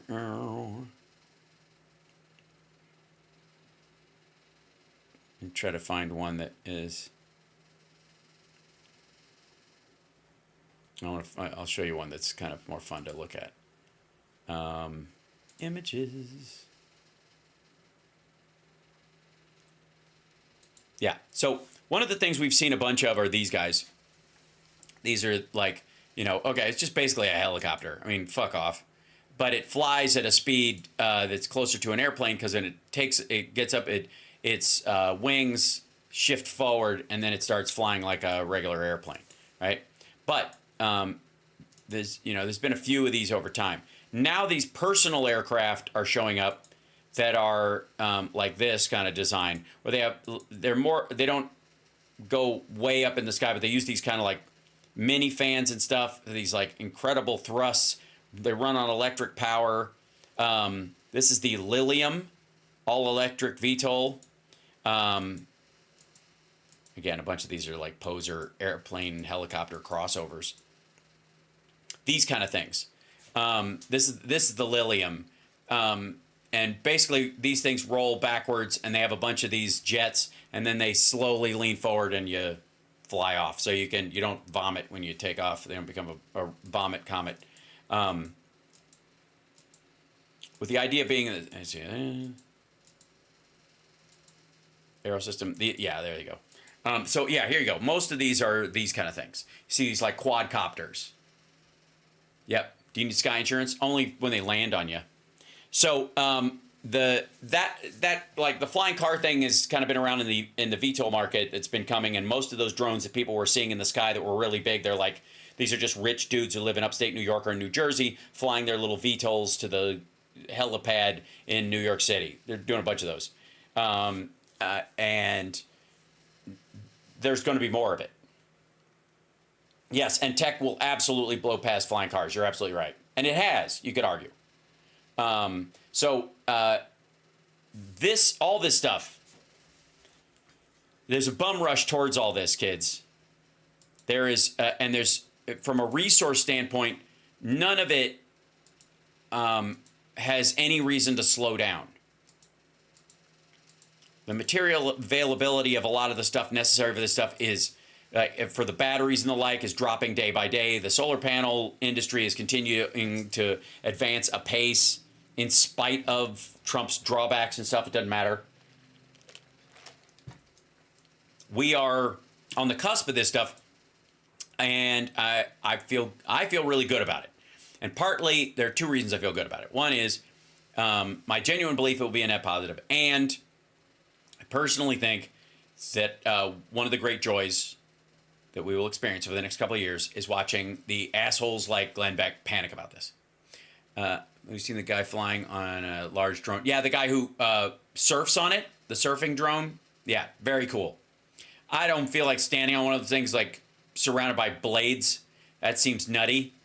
I don't know why he doesn't have a grate over top of him and guards on them. Chip is doing good. Thank you for asking, and I'll let you guys go because I went way over today. But Chip is doing great. He's still a little like I don't know. He's still moving around. He's fine. He ate. He's back to his kind of regular self. But he's being very cuddly lately, and I think it's because of I think he's still dealing with the shock of leaving the house. He wasn't ready for that, and he wasn't feeling good when it happened. So he's very cuddly. He wants to snuggle with you, which I'm not really in a hurry for him to get over that. So, anyways, so I will be basically saving up. I don't know if I'm going to get a new car. I might spend whatever I would get updating my car on one of these things when they start making them available. Because these things, here's the thing. These kind of robots, if they're going to be only super rich could afford them and all that kind of stuff, be worthless. It really would. It wouldn't even be worth talking about as far as news. Like, oh, rich people have a new toy. They've got robot butlers instead of hiring an actual fucking person. Honestly, it wouldn't chart. These things, price point, are eventually going to be somewhere in the order of like $25,000, and you can lease them and always update them. And the amount of like productivity and work and other stuff they can do, especially like what does it cost to have somebody watching your parents in their house if you're worried about them falling down or any of those kind of things, right? That's priceless. They just happen to be, and they don't sleep, right? That has value. If it's tied into the alarm system and something goes wrong and it can just stand up and go, hey, are you okay? Unlike somebody who might be blocks away at another house, or you'd have to pay for them to live in the house and feed them and all that kind of stuff. It's not that people don't deserve to do that work. It's just that most people can't afford it and never will.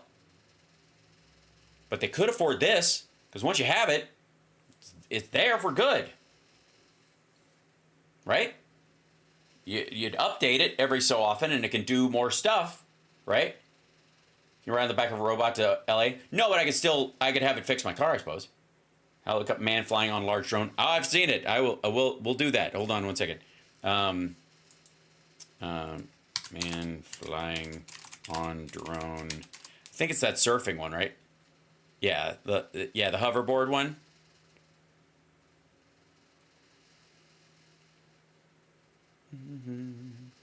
Yeah, this basically here's what this would be. This guy. Shut up! Don't no. Hold on, 'cause I'm gonna. Yeah, this dude.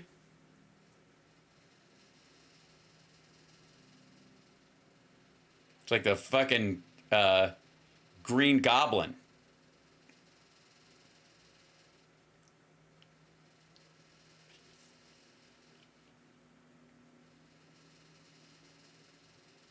I mean, I gotta say, somebody who rides a motorcycle, I can see the sweet end of that shit.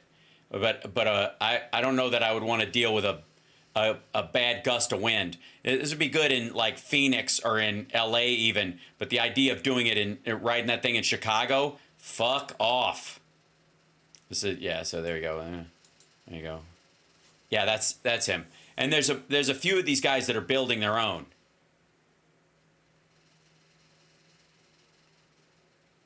I mean, in theory, it's got a self-balancing thing on it. If it was a load-lifting ability, like they can bring packages, they should be able to carry a person, right? In theory.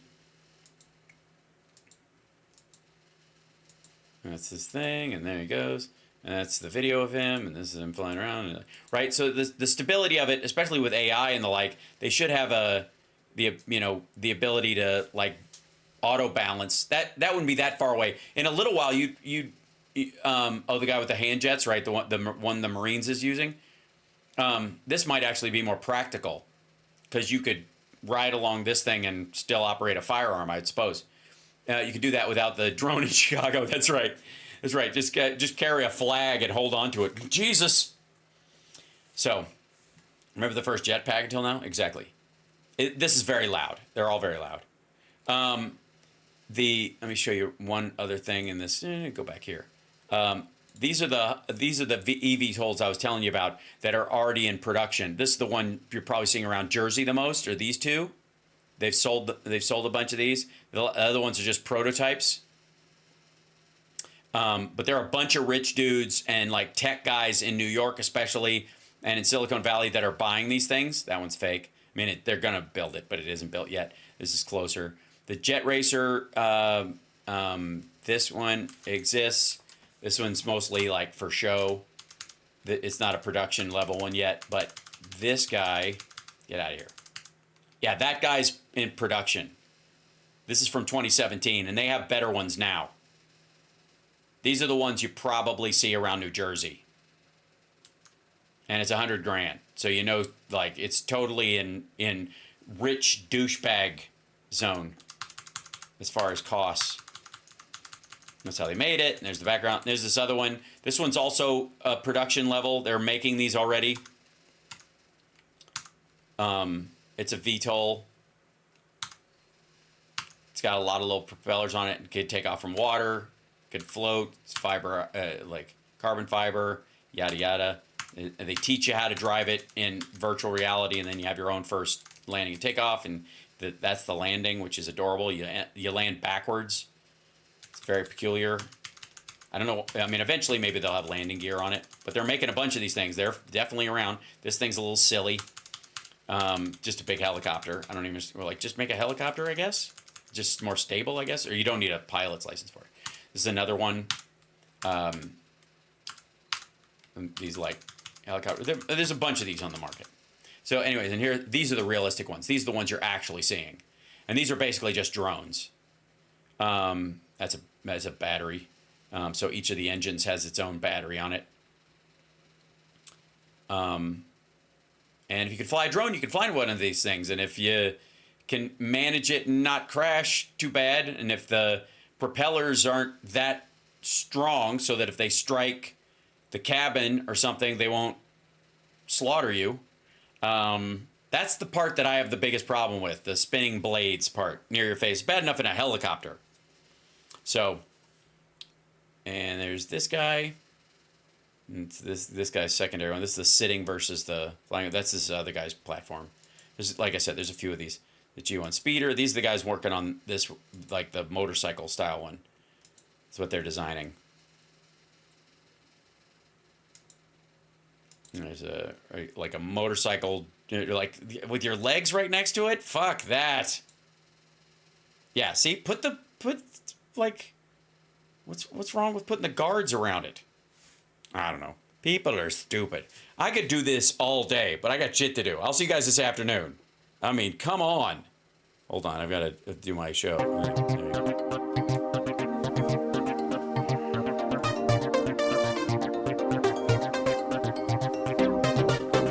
Thank you guys so much. I'll see you this afternoon. The future is bright, people.